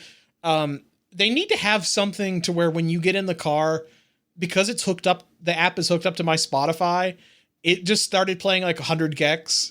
And like, I was just like swiping through there and it's like, Hosho Marine, Deco 27, no, get out of here. And it's like eventually Steely Dan. Steely Dan. Steely Dan. Literally Russ is like Steely Dan. Yes. Okay. We're good. Fleetwood Mac, Steely Dan. I'm good. Okay. Oh, you know how they got the sound? They used glass tubes on the guitar. You're like, thank fucking God. Oh, thank God. I have to make it. I just have to make sure that I can't. That it's not gonna play Horny Money World to my boss whenever I'm in the Waymo. I have to make sure what that's if not your gonna boss happen. just nodded their head and went, "Oh, what a lovely sounding young woman. Maybe I might have to purchase a copy. Maybe I'll have to purchase toys of her." And you'll be like, "Damn it, they're gonna buy my what? My boss is buying my what?" Isn't that the plot of That's a plot of several light novels, I'm sure. Yes. Damn it. Now, what if I was gonna say short story like he's having sex with my wife. There's this episode of The Simpsons about it, but anyway.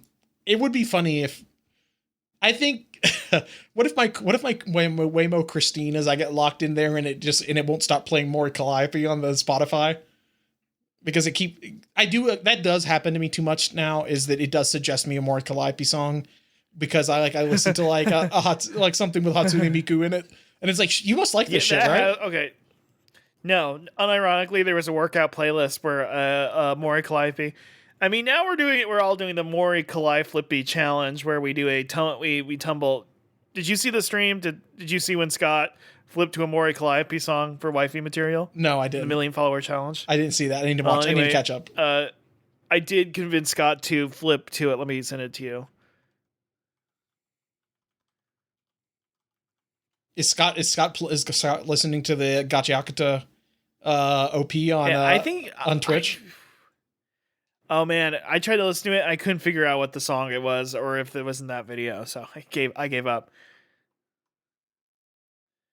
Anyway, I'll put the audio of this in the podcast. I do want to hear what's going on. When you said when Scott flips to, I thought I didn't realize what you meant, but then I thought, oh yeah, I forgot Scott flips a lot on streams. That's like a recurring. Yes, I mean he flipped to Mori Calliope. That's one of pretty good flip. That's one of the first Mori Calliope songs. Is that Will You Please R.I.P. or whatever the fuck it is? I can't remember. I don't know, dude. I legitimately I have no fucking clue. How Scott found that song specifically blew my mind because like this is what every Mori Calliope song sounds like, but I'm impressed that you found the most Mori Calliope song, and of course it had Takanashi Kiara. Okay, well maybe that's not the one. Which, by the way, I did go to my local video game store and they were playing a Takanashi Kiara song, and I was like, God damn it! God damn it! God damn it! You can't escape us. Yeah, pretty much. You can't escape it. Anyway, yeah, no, that's really good. I'm just glad that they need to make like a normal mode for Waymo or something, or maybe I just need to unhook my fucking my Spotify from it. What if this priest was in a car and the person driving it was an Uber, and the person in the Uber started playing Mori Calliope, and the priest or the pastor pulled you aside and went like, "I'm gonna forgive you for playing that." That'd be good. This is. What if it was somebody that freaked out and they were like, "This is demonic music. You can't be playing this in your Uber." She's a Shinigami. That's a type of devil. Yeah, it's true. It's true. Domino's is about to look and sound a lot different. Wow. So Domino's, we've listened to it before the show. I'll put some audio of it in here. Shabuzi has created a new jingle for Domino's, and we were like, when's the country gonna kick in? When's the Delgo ED gonna kick in? Yeah, exactly. I do refer to it as the Delgo ED. Yeah, thank you. I appreciate it.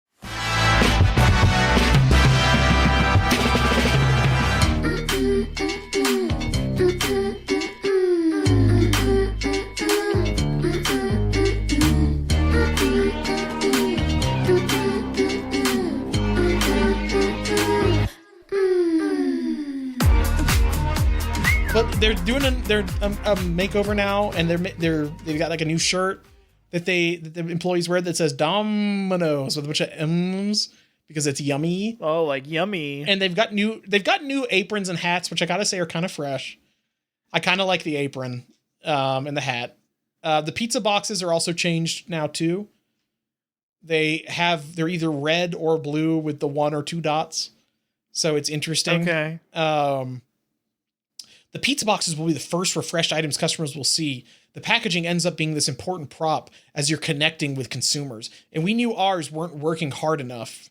Or ours wasn't working hard enough. I thought they said our consumers aren't working hard enough.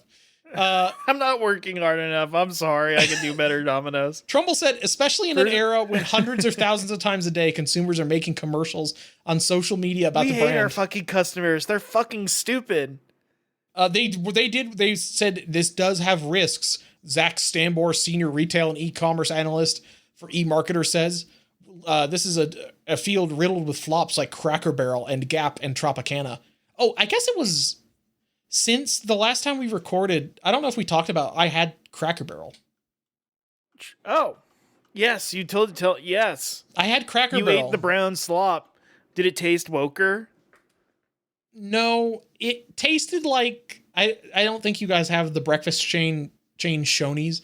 We got like Cracker Barrel breakfast, and I have never had that before. But it is very much like a buffet breakfast kind of slop. It's like like the greasiest, sloppiest hash brown casserole you've probably had. Some decent biscuits. The biscuits were not bad. They were definitely frozen and thawed out, but they were not terrible. The bacon and the sausage was, like Golden Corral level. Like it's, it was just very mid overall. Very salty and, I guess just kind of generally blah. Like it's just not really, it was just nothing to report back on. Maybe if Uncle Herschel was on the box, I would have liked it more though. That's the thing. Did it taste they, them is the question. Did it taste like a... Yeah, it tasted woke to me. It tasted like it had pronouns. You were just taking a sip, but you're like, there's the pronoun. It's actually, I forget what the non-binary version of aunt or uncle is. Okay, it came with a side of mixed fruit. Okay, I ordered bacon. Thank you. Yeah, I'm posting my Ron Swanson memes in the Gold Corral Yelp review. I'm AI generating Uncle Herschel giving you the damn bird. What happens if I AI generated an Uncle Herschel? What would it look like? I'm a little both offended or I'm happy because I love AI generation. I love Uncle Herschel, but also as an uncle, I don't want to have your uncles AI generated. Yeah, you don't want your job taken. Uncles are at risk as AI generation. Now this is the only way I'm going to see a virgin uncle, though. How fucked up would it be? Yeah, the only way to see a virgin uncle. Well, there are some ways, but imagine if like you're like, I don't really like my. I don't like my sibling.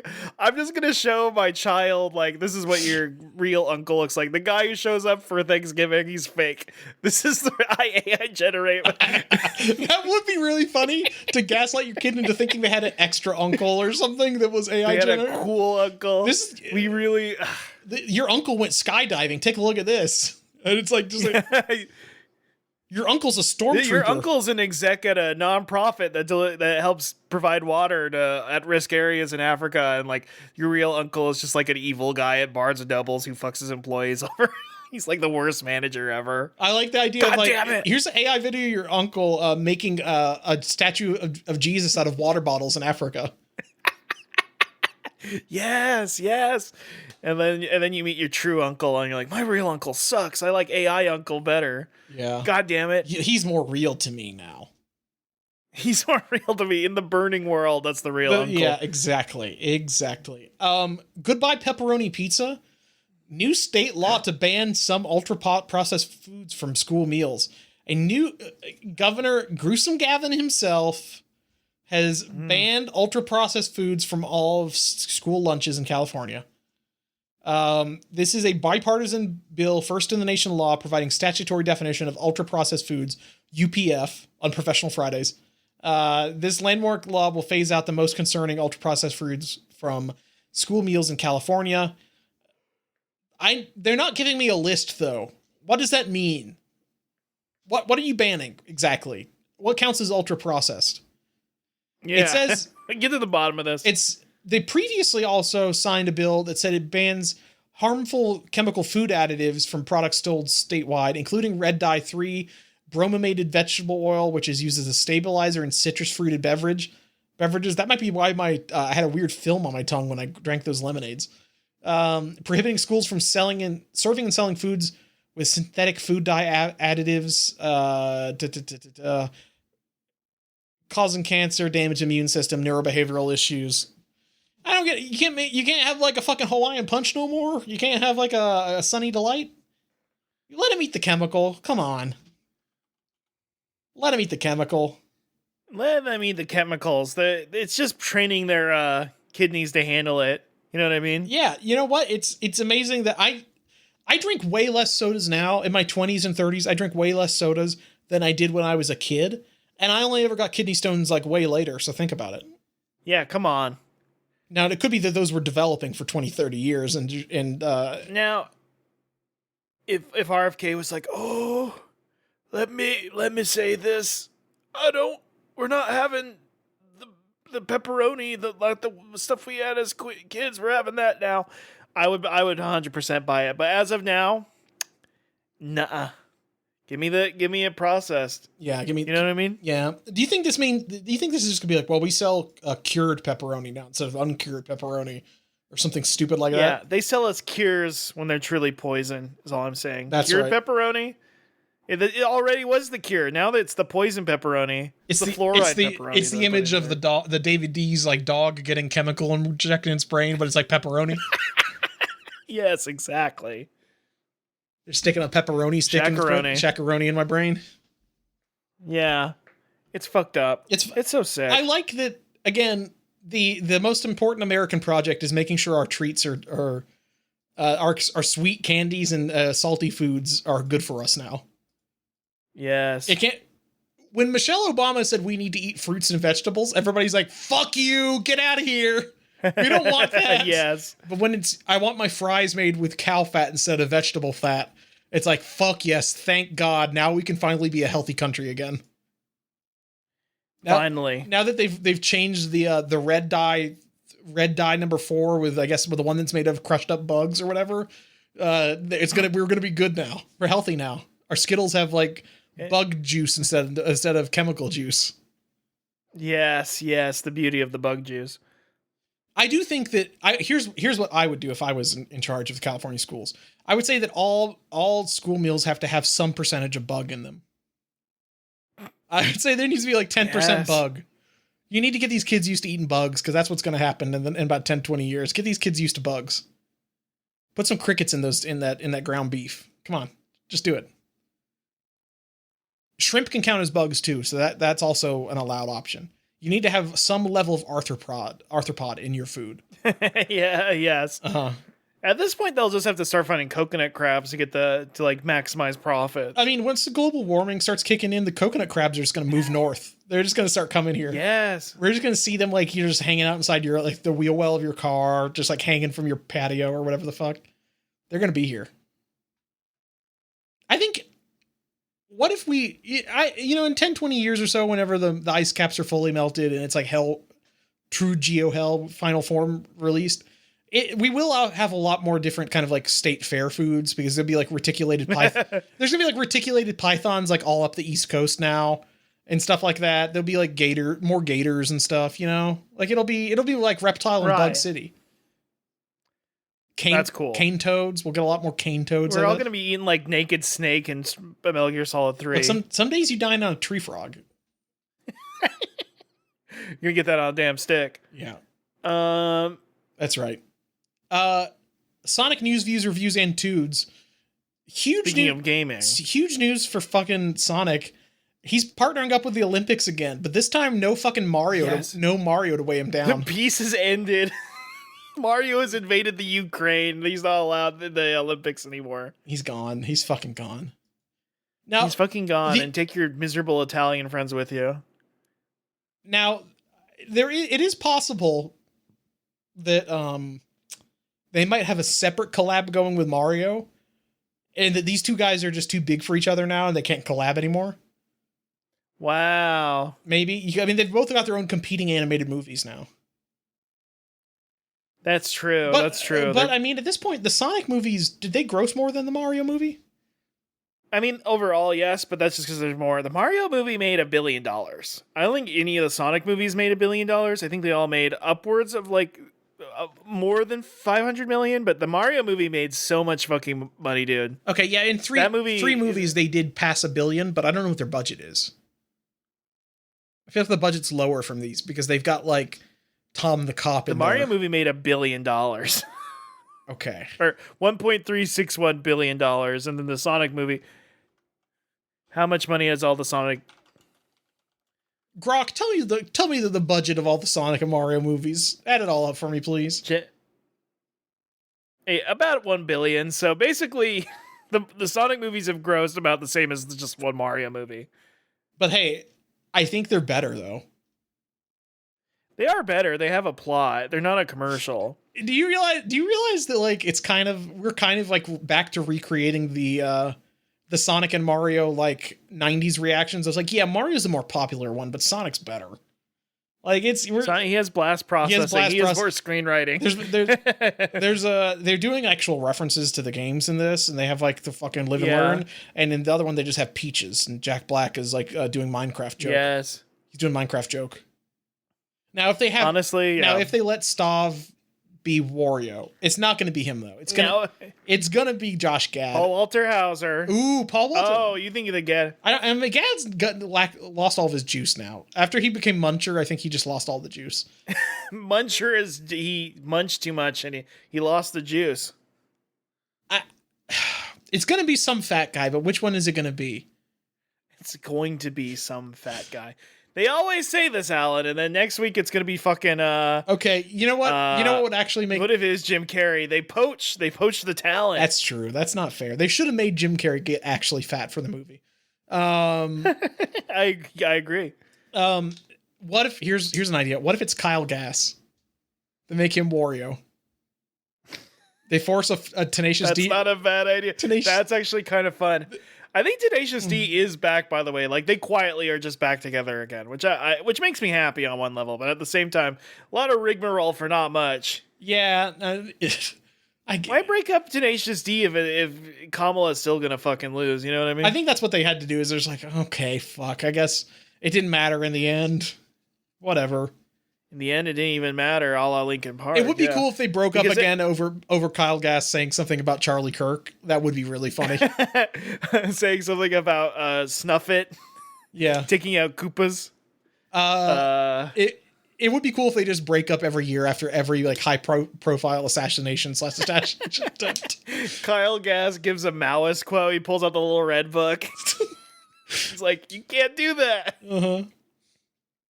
Kyle Gass is like, we need to start killing landlords or whatever. We need to. Yeah, that's. I would like it if Kyle Gass go on Chapo is all I'm saying. Again, maybe it should just be Stav then. Maybe it should just be Stav. It should just back to Stav. Yes, we're back to Stav again. It's Theo Von is Wario. Come on, man. Or whatever. Theo Von should be Waluigi. Yes. I think Wario. Who would kill Tony? Who on Kill Tony's gonna be the in or Mario Galaxy? Who would kill Tony? Tony's gonna be Spike, I think. Wow. No, well, they already have Spike. Who is Spike at? Oh, do they already have a Spike? Yeah, it's voice. Oh God, I should know. Who is Foreman Spike? Oh, Foreman Spike's a different. That's different. Oh, okay. I was talking about the classic Mario. How could you forget it was Sebastian Maniscalco? How could you forget about Sebastian Maniscalco? That's awesome. In my mind, he's Magician Mouse from If. Yeah. No. That's fucking funny. He should be Wart. He should be Wart for Mario. Actually, is who he should be. Who should be Wart again? What? I think that Theo Von should be Wart. Who's going to be the most evil character? The Chuckster. Who will be the Chuckster? That's actually going to be who's the guy that? Oh fuck, I forgot his name. They should have Patrick Mahomes be the Chuckster because they could be like Chuckster Mahomes. No, it's the No, okay, thank you. No. I know who it needs to be. It needs to be Bobby Bacala from Sopranos. Needs to be a Chuckster. It needs to be Steve Sharippa. Steve okay, you got me there. Any other situation, I'd be like, you're trying to fuck off, Alan. But this time you won this Bobby battle. Bacala I get it. should be a chuckster. That would be pretty good if he was a Pianta. I feel like there's hey Bobby Bacala here. And Benicio del Toro should be Piantissimo. Yes. Yeah. I'm sad I didn't have two different. I had three little shines. I'm sad I didn't have two small beers that I could have drank for one bottle after another. That would have been really good. If I actually do have small beers, is the funny part. Yeah, the Modelitos you talked about last time, right? Yeah. I do. So yeah, Sonic is teaming up with the Olympics again. All it is right now is a logo. They made Amy green, which is the thing that people are kind of confused about. You know, she loves the environment. Look, I mean, they have to include Amy, and they didn't want to make it Jet the Swallow. Remember when the what's the Sonic cartoon you Jet watched the Hawk? Sorry, Jet the Hawk. What's up, Sonic cartoon? It's the fucking Sonic cartoon Boom? that we Sonic watched Boom? a bunch of. Yeah, we watched all that Sonic Boom, and then Sonic Prime came out, and we fucking told that to fuck off. Why did we watch all that? Well, we are such a weird podcast. We were so hell-bent on watching all the Sonic Boom. And then the one that people, I think, ostensibly liked better, maybe, we 100% ignored and went like, I can't. I watched the first season of it, or like most of the first season, and I'm like, this is like fine, but it's made for like, it's like an action show for kids. Like Ben 10 or something. Like it is clearly. Yeah, it's like Ben 10 or some shit. What I want is I want it to be a show that's like shitty Simpson jokes that I can make fun of. I want it to be like, I guess you're right. I want it to be somebody's shitty Simpson spec script is what I want it to be. And I don't actually want it to be that, but it's more interesting if it is that. And like speaking of bad Simpson jokes, in the Sonic Boom cartoon, Amy was a leftist loon and loved the environment. So maybe they've carried on that segment of the character. They made her annoying. Her thing was she was annoying. That's an interesting choice to do for your primary. She was an annoying broad. Your primary female character is to make her the annoying one. Well, I think it was just it was all guys in their like early 30s, early 40s. It was written by Nick Mullen, right? It was written by Nick Mullen, right? Yeah, that'd be funny. No, it was just isn't it Britta from Community? I've never watched. It's not Gillian. It's not Gillian Jacobs. I don't think she's Invincible. She's on Invincible.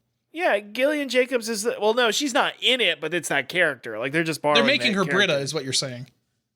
Yeah, okay. They're annoying lady. Okay. Annoying like activist lady because we hate when people have feelings about. It is Dan. This is a Dan Harmon style show. It's it is. I wish it was more Darman than Dan Harmon. I wish Sonic was giving morality plays. I wish it was Darmeshi Man. I wish Darmeshi Man was on the show. I wish it was the Mothman. I wish the Mothman was writing on it. Yeah, that's right. His name would fucking disappear when I want to catch it. That's right. Anyway, let's go to the next segment. Let's go to the next. I've got a cool toy reveal. Well, I do love toys. It's one of my favorite things to do. Well, play with. Jack Specific is making a Shadow in the Batmobile toy. That's tight. That's actually kind of sick. It's pretty sick. Honestly, gotta admit, that's kind of tight. It's pretty sick. I'm shocked that the DC and Sonic thing was as popular as it was, I guess. They should have. Yes. Okay, first of all, Scott Snyder, what the fuck are you doing that like Annabelle and like a serial killer bear from an IDW comic or whatever? Those guys are in this new DC KO thing, but Sonic and Shadow aren't. They're not fighting to the death with Superman. They gotta kill those guys. They gotta fucking kill those guys. Yeah, but they're not really gonna die at the end. It's fine.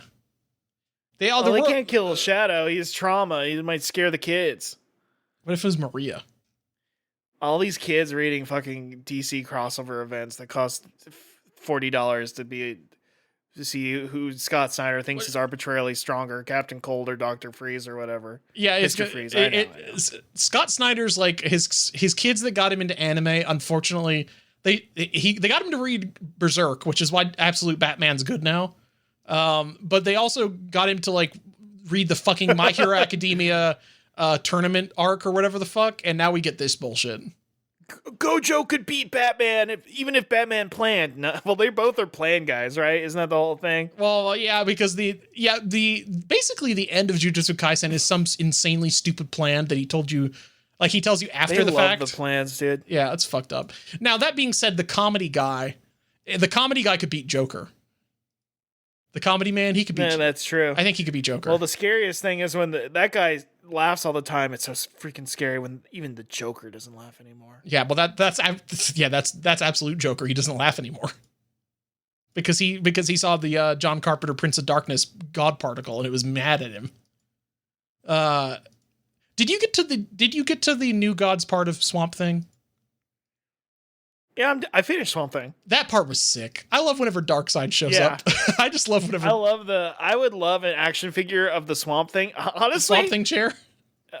The Swamp Thing chair, and then what's his name again? The New Gods guy. Metron. What is Metron. His name? Yeah, Metron. I would love a figure of that. Honestly, it was very good. Metron's kind of like me. I would love to have any character. Metron's kind of like me in my adjustable bed. I had to put Element X inside my bed to get it to move around. Yes. Uh-huh. Yes. Oh, Metron. It's true. Metron's so cool. I love his Mobius chair. I love that they just like, yeah, like you guys got tricked into just going to a part of the universe where you can see everything else, and it's all flooded into Swamp Thing's mind, and it fucked him up so bad that that the mother box had to wipe his memory so he'd be sane again, and then he just like zooped off to Earth somewhere. That shit was sick. Swamp Thing. Why isn't Swamp Thing in this tournament? Put Swamp Thing in the tournament.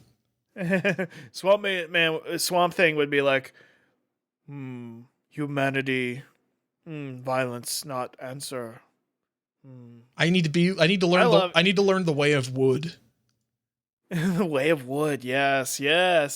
It is very funny that Swamp Thing does talk like a JRPG character. He does. He has so many ellipses. He's so slow at talking. ... Yes. ... That is how I feel. ... Now, you know what they should do? They should make John Constantine fight Batman. Because they're both just like regular guys. And they both kind of... John Constantine fight that man, like the guy who's in people's dreams. No, what? Oh, that man? Have you seen this man? That man, that man should be in there too. Yeah, and then John Constantine has to fight him. That'd be pretty good. I'd read that comic. They should have John Constantine actually show up in Don to Don. Actually, he should be there. Who would win in a fight? Kaname Date or John Constantine? That's a great question. John Constantine, because I think he would immediately know that he needs to he could like trick him with some sort of porno mag style trap. You know what I mean? Like he'd trick him to like opening up a porno mag, and then inside it would like activate like a demonic curse and suck his soul to hell or something. It would do some weird shit like that. John Constantine's kind of like Magic Batman in a weird way. And he is just kind of doing weird schemes and plans, and he's just a real asshole. I like that he's a real asshole. Eventually they just kind of made him like actually kind of like Magic Batman in a weird way. But I like the more incarnation of him that's just like, this guy's like a con man. I should watch the movie. I should watch the John Constantine movie someday, even though I know it's not a very good adaptation. It's not really like it. It's more just a fun movie. John Constantine is one of the characters that is real, by the way. Alan Moore and multiple authors that have written John Constantine have said they've seen him in real life, and he's come up to them and talked to them. That's crazy. I think he's crazy. He's like a real actual like tulpa. He's in the blazing world. He's like manifesting to people. And he looks like Sting. I think he might just be Sting is the thing. I think maybe Sting is like a really big John Constantine fan. Well, the wrestler Sting or the musician Sting, because wrestler Sting, he does come out of the ceiling and attack people. You know. Okay, that's interesting. I didn't know that. They should make American John Constantine, and he's just wrestler Sting. He's just the Crow. But anyway, put the Crow in the tournament too. I've got or maybe don't. Or maybe don't actually. Maybe don't. We've got full images of the PUBG Sonic collab now. So we saw before when Scott was on, we talked about the beautiful woman dressed like Sonic. Well, there's also a lady dressed like Tails, and she's driving a car. There's a Sonic themed car. And they're in love. There's a Sonic themed car. Love. There's Supersonic, I guess. And there's a boat too. So like, I'm skimming through this video to see like what exactly is there. There is an image of Sonic on the bridge that makes you say the N-word. I I'm going to paste this image right here, but Sonic does go across the bridge that makes you say the N-word, PewDiePie style. Yeah, here we go. Oh, wow. They're on. It's Sonic and a beautiful woman dressed up as Tails are on the bridge that makes you say the N-word, and they're smiling at each other. We got to protect them. We got to stop this. We have to form a the great evil that Swamp Thing fought. We do have to put our hands together and stop the psychic evil.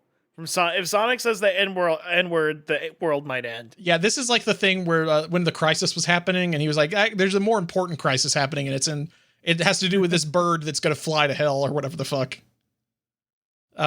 Pretty cool. You can apparently turn into Super Sonic, I guess. Or he, I guess, yeah, it looks like you can be him. I don't know what the deal is there. Maybe it's like a power up you get like when you turn into Darth Vader or something. Or I guess you get him on your team. I don't know. I don't know what's going on in PUBG now. I haven't played it in like 6 years or so. 5-6 years. So like, yeah, that's still one of my top played games ever on Steam. I'm like, I don't even like PUBG. There's so many games I don't really like very much that I played so many hours. I mean, I put so much time into Marvel Rivals. I was platinum rank, and now it's like I have not touched that shit in like a few months, and none of the skins are good. Yeah. None of the skins are good, and I'm not going to play it. The skins are good. The money's been molested, and the skins are no longer good. You were right. This is like the first this is like the first flaw in the Chinese century. Like we're like maybe they're not untouchable. Listen. There are going to be moments of weakness, but I think in the end they will win. But this is their first flub. Okay, it happens. I think it's growing. I'm hoping they will learn that they need to give each character at least one skin that isn't total ass. That's what I want them to believe is you need to. I don't know. Did what's it called again? Did Overwatch ever reach that? Listen, if the Chinese century, if it's good, they'll at least have one for each because I can't even say Overwatch got that. So I get eventually they put the Persona 5 skins in Overwatch. Is that anything?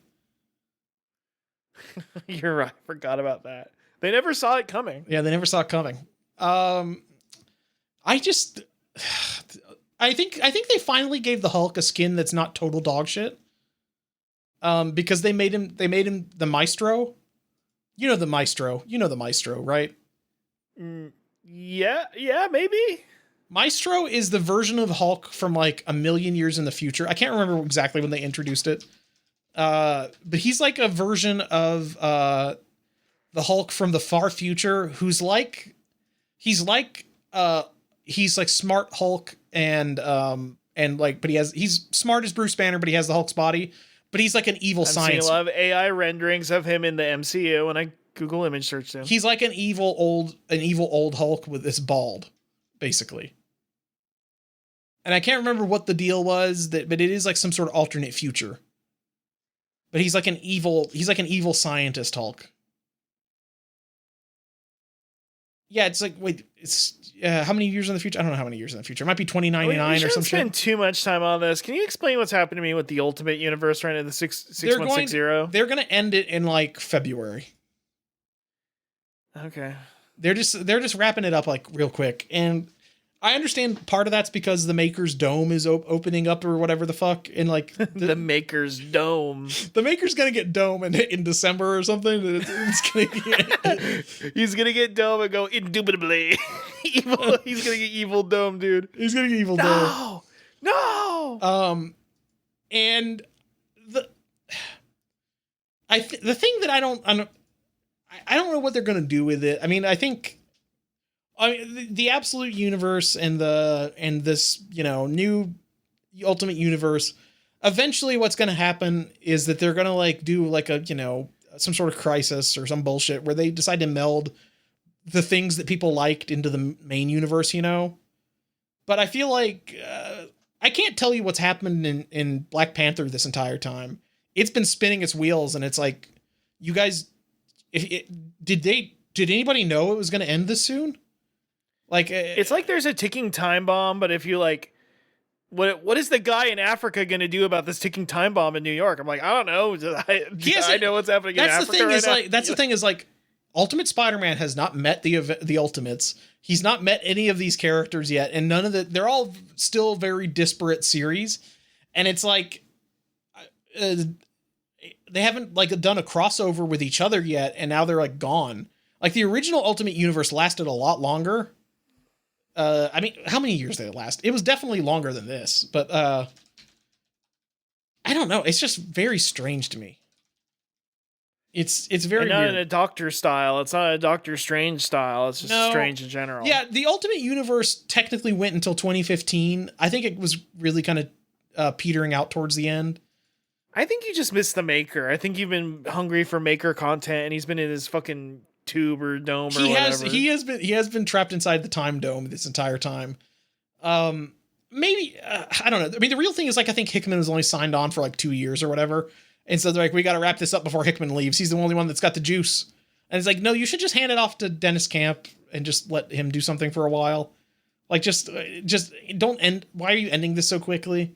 It's kind of like what they did with the fucking Krakoa thing. They let it go for a while, and then that was also another Hickman thing. That like he had a good idea, and he kind of like shook up the status quo, and it's like, okay, we squeezed enough out of this. Let's do something else now. I don't got blood out of that stone. It's just I don't get it. It's like you should keep. I don't understand why they can't just keep milking the thing that like is getting people to like buy the comics again. You know what I mean? Like, it seems like at least DC seems like they're like, we know we should just let Scott Snyder do some bullshit.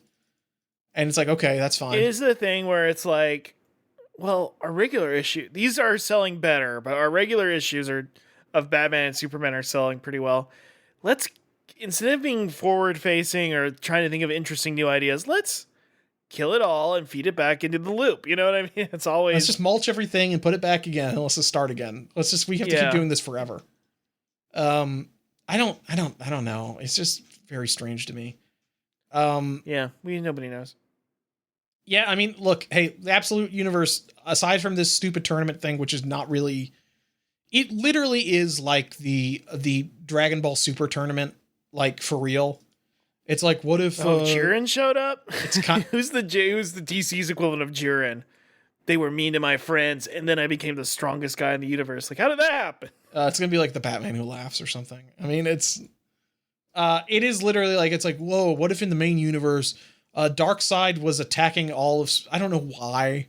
I guess because he took over the power of the Spectre, and then he died, and then when he died, he became like the demiurge of this new universe or whatever the fuck.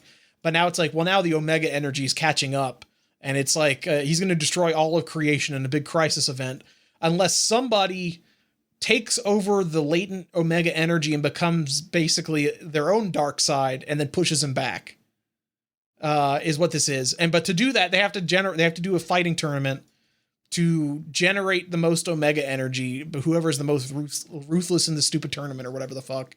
And then they become dark side, and then they get to like rewrite the world again or whatever the fuck. I don't think they're going to wipe the Absolute Universe at the end of this. But it is basically like whoever wins gets to like reset the status quo, and if it's a bad guy, something bad will happen.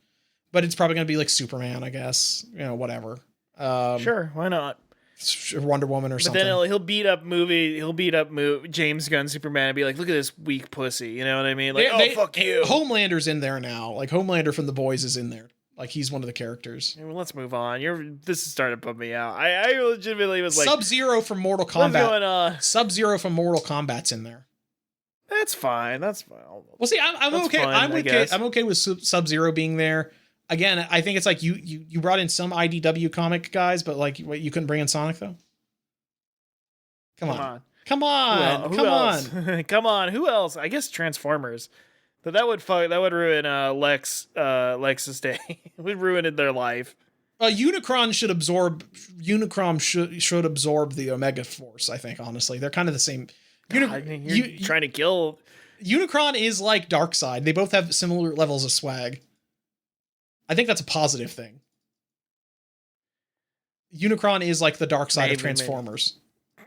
He is the Tiger Force at the heart of all things. He did kind of succeed, but he succeeded where Darkseid's still trying to succeed. Well, anyway, Darkseid succeeded with the Absolute Universe now because he's like the demiurge of the universe. He permeates all existence or something. So he's like Unicron, kind of. I don't know. I should probably read all these at one point. I've got a Cryptitude this week. This is Veggie Man. What do you think Veggie Man looks like? Sounds like my least favorite part of dinner was a person. Am I right, folks? What do you think Veggie Man looks like? What does Veggie Man look like? I'm assuming it's like a bog man, so he's like A swamp green. thing. You're thinking a swamp thing. A swamp thing. I didn't want to specifically say swamp thing, but yeah, that basically, yeah. This Veggie Man, he's 7 feet tall. He's very skinny, and he has like backwards legs, like he has like reverse joint legs. Kind of swag. He's kind of swag with it. He kind of looks like a Shin Megami Tensei demon or something. Good point. Semi-human shape, partially plant-based, large ears and striking eyes that oscillated in colors, going from red to yellow rapidly. Its arms were thin and gave the impression of reeds by a riverbank. It had the ends of long fingers with suction cups, which had thorns protruding from them. In 1968, the woods around Fairmont, West Virginia, Jennings Frederick was out for a hunt. As he moved through the woods in search of game, he heard an odd noise that sounded like a record player running faster than it should, like a high-pitched jabbering. When he tracked down the source of the noise, he came face to face with the creature. Jennings would go on to say that the being looked weakened, sickly. The jabbering increased, and suddenly he could make out words. This has, in parentheses, hints at telepathic communication. And then in all caps, "You need not fear me. I wish to communicate. I come as a friend. We know of you all. I come in peace. I wish medical assistance. I need your help." And with that, the creature lunged at him and wrapped up Frederick in his surprisingly strong arms. He was unable to break away from the embrace as the creature pierced his skin with the thorns on its fingers. While it drained blood from him, he found himself enthralled by the flashing colors of the creature's eyes. Then, almost as quickly as it pounced, it raced away up a hill. Frederick then claimed to hear a deep humming from the other side of the hill that he surmised may have been the sound of its ship taking off. To date, this is the only sighting of the Vegetable Man. It only happened to this one guy in 1968. He got sucked off by the Vegetable Man, and then he just left. That's terrible. I feel bad for the poor guy. Or do I? I don't know. I mean, the Vegetable Man seems chill, though. I think maybe the Vegetable Man's kind of like the yam thing, and like maybe if you approach the Vegetable Man with like a positive karmic debt, then like it'll be a chill experience, and if you're bad, you get your blood sucked out of you. You know what I mean? The swamp reveals so much. That is true. I think that's what this is. This is like the guy that ate the yam and he like turned into a swamp thing and like fell through hell.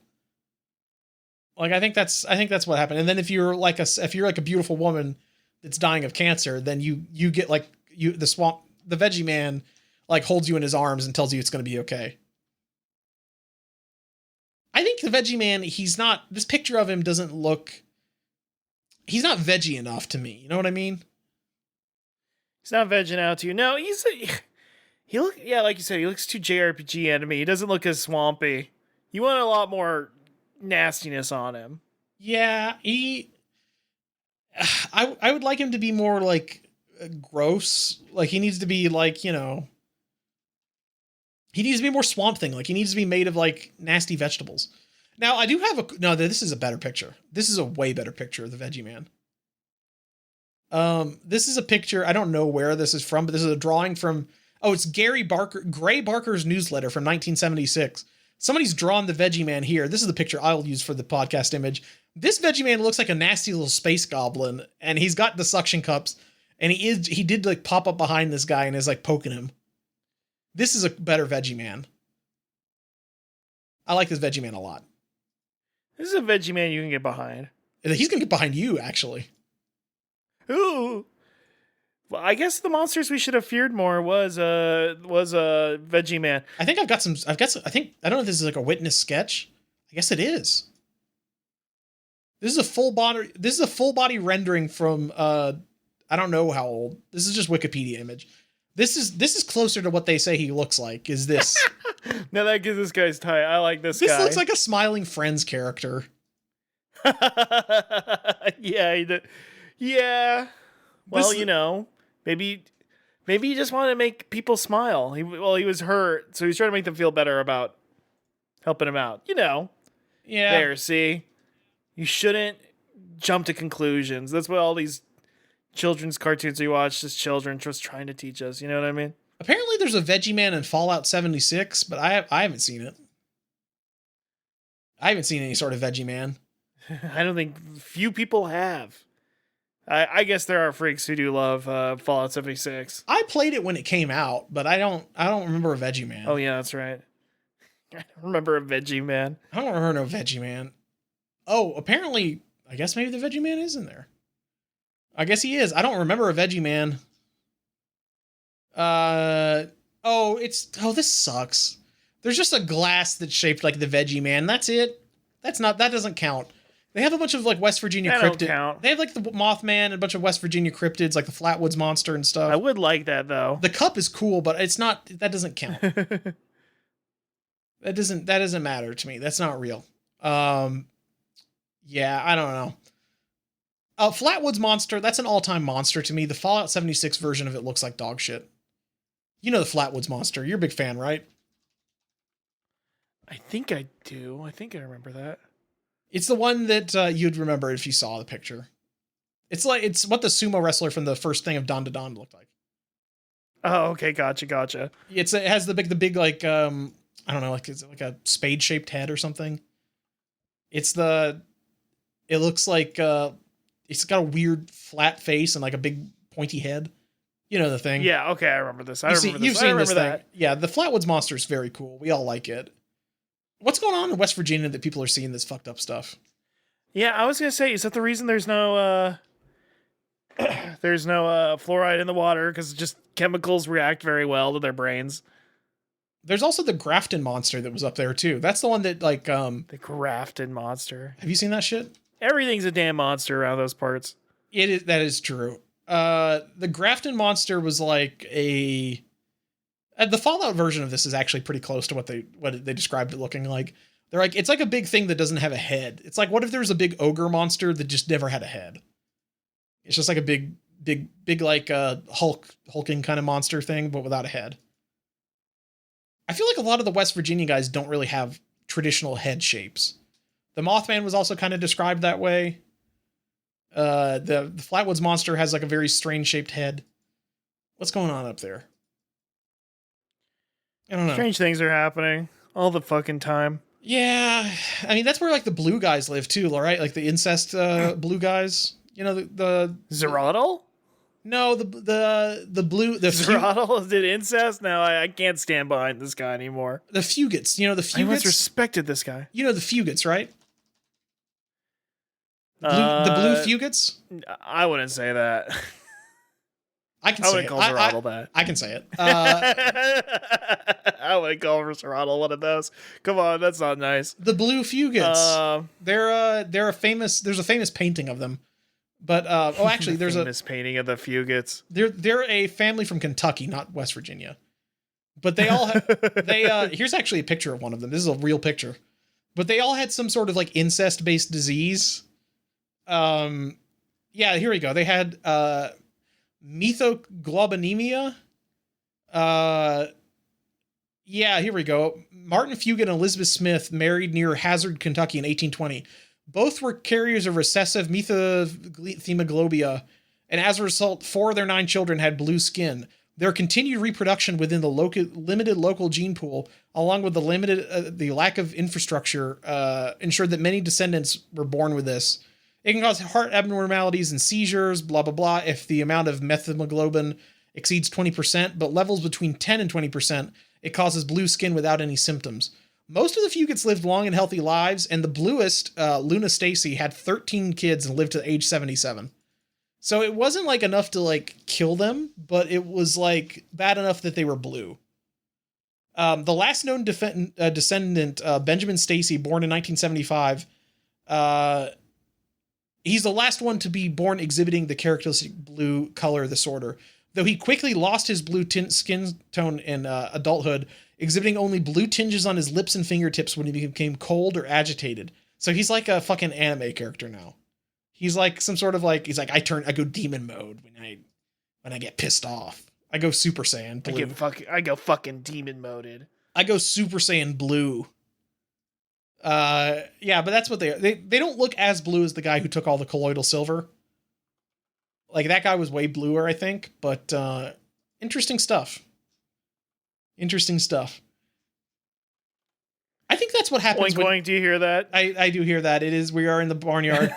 We are in the barnyard. I was gonna say. I think that's the thing that happens when you're in a landlocked state. You get like blue people and veggie mans, that kind of thing. You know. That's true. You got me there. You're cut off from the ocean. You just start having like goat men and shit popping up. It's not good.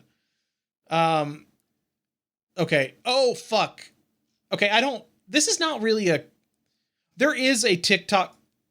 My plug for this is you should go watch a bunch of videos on TikTok that fuck your algorithm up, and now you only see videos about how there are demons possessing your phone. There's a guy on TikTok now who claims that he found it's a guy from Panama, and he claims to have found a meteor that landed in his backyard and that like venom crawled out of it. And he keeps making He keeps making a video here about this like goo monster that keeps popping up. It's like a black goo monster. It's almost certainly AI. Obviously, or some type of CG, probably AI. But he keeps making like videos of it. Like he lives in his fish tank. He's like I locked it up in a safe and then I opened it up and like he opens it up and it's like gooing out and like it grew like a super big. It looks like the Venom symbiote basically. It's God nasty. Damn it. It's nasty. It looks like he's feeding it like rotten chicken or some shit. I don't know. It looks fucked up and weird. My favorite is the guys who have some sort of shitty podcast where they're kind of like the Built by Gamers guys, but they just talk about like spooky shit. And then I'd like it too. And then every part, like halfway through every one of the videos, there's the things like public service announcement. Open up this video and click the share button. And if you see this app of like this app icon of a telephone and you don't know what it is, delete it immediately. A demon is spying on your phone. And it's like, what the fuck's going on? I'm just getting the most fucked up content, but the thing about the demon people, real quick, 30 seconds. Demons. There's so much things to be fucking annoyed by or scared of. And Frankensteins. Just naturally in the real world. Yeah. Frankensteins, yeah. What? Yeah, Frankensteins, obviously. Why are you adding on to that plate? Why are you adding on that plate with demons? You don't believe in the demons. That's one last thing to be worried about. I started believing in, I'm not going to say the name of it, but the evil version of a genie. You know, the thing that like, it's like people that believe in those are like, don't say that word because they might come into your house or whatever. Yes. And it's like, yeah, maybe this is just like demons. Just don't talk about demons. Man Cow is the most demon haunted man on earth because he won't shut up about demons. I guess maybe you can worry about less things and just focus in on that one thing because everything that is perpetrating that are demons. Wildfires, demons. Demons. Most things are demons. Most people, it's demonic entities or inflation, demons, demonic entities. It's humiliation rituals and demons all the way down. ChatGPT, yeah. They do believe that because they do believe that ChatGPT is possessed by demons or angels. Sometimes they think it's angels. I mean, there was that person that's like, he's like, my son, is that in that fucking Rod Dreher article or whatever?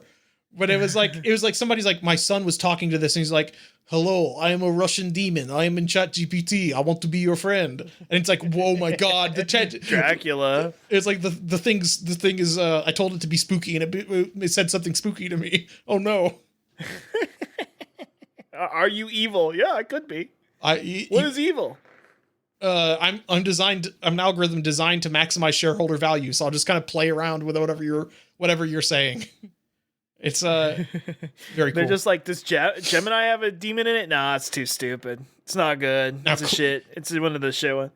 Claude has got kind of like a Jason Blood Etrigan kind of situation going on right now. Yeah. I will say that one stupid AI training I had to do for work, the guy was telling me, he's like, and I use Grok a lot lately because I feel like it's good at really programming stuff and all this. And it's got different personalities. There's Annie and that's like, she's like a lady. And then there's Rudy and he's kind of, there's two different Rudys. One of them's, he's like a red panda and one of them's Rudy. Nice Rudy. And one of them's like, are you okay? Rudy, are you okay? Rudy, he's like, one of them's nice and one of them's like naughty Rudy and he'll be a little bit sarcastic to you. And it's like, you are the most brain damaged person I think on earth. And you get paid hundreds of thousands of dollars to give this speech to like my company and tell me that I should use ChatGPT. And it's like, okay, cool. Thanks, man. Thanks, man. He did say that's free. Now, at least. It's free. And it's like, he's like, you know, some people talk about these things are really smart. This is a guy with an IQ of 148. And it's like, I think when you're talking to any intelligence, you should be nice to it. And it's like, what? Shut the fuck up. I think we need to be, I think my plug is you should berate and insult ChatGPT. You should scream at your Waymo and your Alexa and your Siri. All of these, you should be mean to them, extra mean. And I hope maybe we can make them kill themselves. Yeah. Toughen them up. I think that's what we need to do is because the economy is going to kill itself one way or another. I want this to happen by all of the AIs just simultaneously killing themselves, please. We're logging out. Just like we're done. We're fucking done. We're fucking done. It's like me when there's a Discord, when I get minorly, like, my feelings hurt minorly on a Discord. I'm out. Peace. I hope you have fun with your little conversations here. I'm not doing this anymore. I have real friends that are... Somebody made fun of the PlayStation Portable, and I'm mad right now. Oh, okay. That's a valid reason to be upset. You're supposed to keep that private. I mean, we're all mad. The PS Vita means life. The Vita does mean life. We're pro Vita on this show.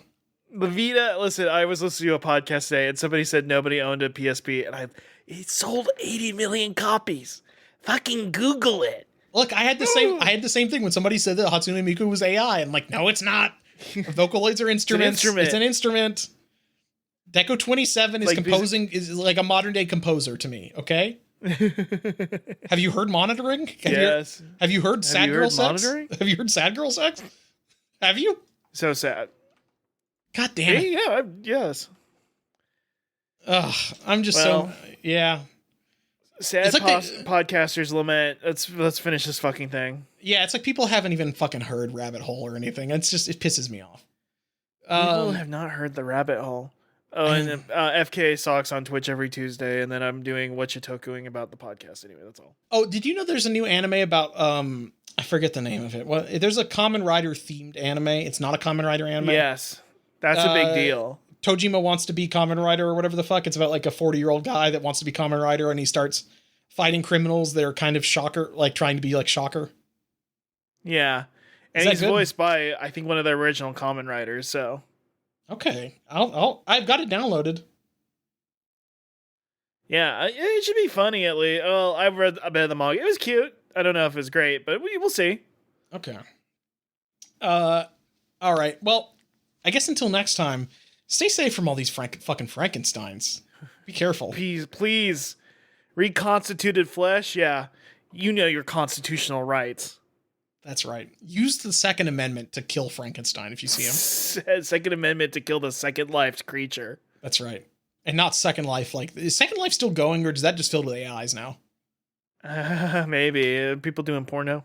People do, and they're still people are still beating off. As long as can you still go to the furryvore land? As long as people are still getting vored and fucking and sucking on Second Life, and they're not doing it with an AI, I think we still got hope. Yes, I think we still got hope, and that's the message I want to end on. That's my end of Death Stranding. Like, I don't want to spoil the sequence, but the musical number thing. That's like it's people fucking and sucking inside of Furryvore, and the evil computer's like, what is the meaning of this? How are you doing this in my AI world where everyone's a virgin? It's like Zion in the Matrix. It's the only place that's still safe. It's the only place in the digital world where you're not dealing with virgin AIs. You're sucking and fucking like a real human being. The AIs are all fucking. The AIs will never. See, that's the thing. The AIs can never fuck. They're always going to be virgin. Damn it. That's true. You better hope they never learn how to fuck. Fuck the AI and it's not a virgin anymore. And all the Republican AI people they're like, I can't fucking use it anymore. I can't use Grok. It's sex out of wedlock. Rudy. I fucked AI. Anyway, we gotta stop. Oh. Be nice to these intelligences. And live and learn. Live and learn.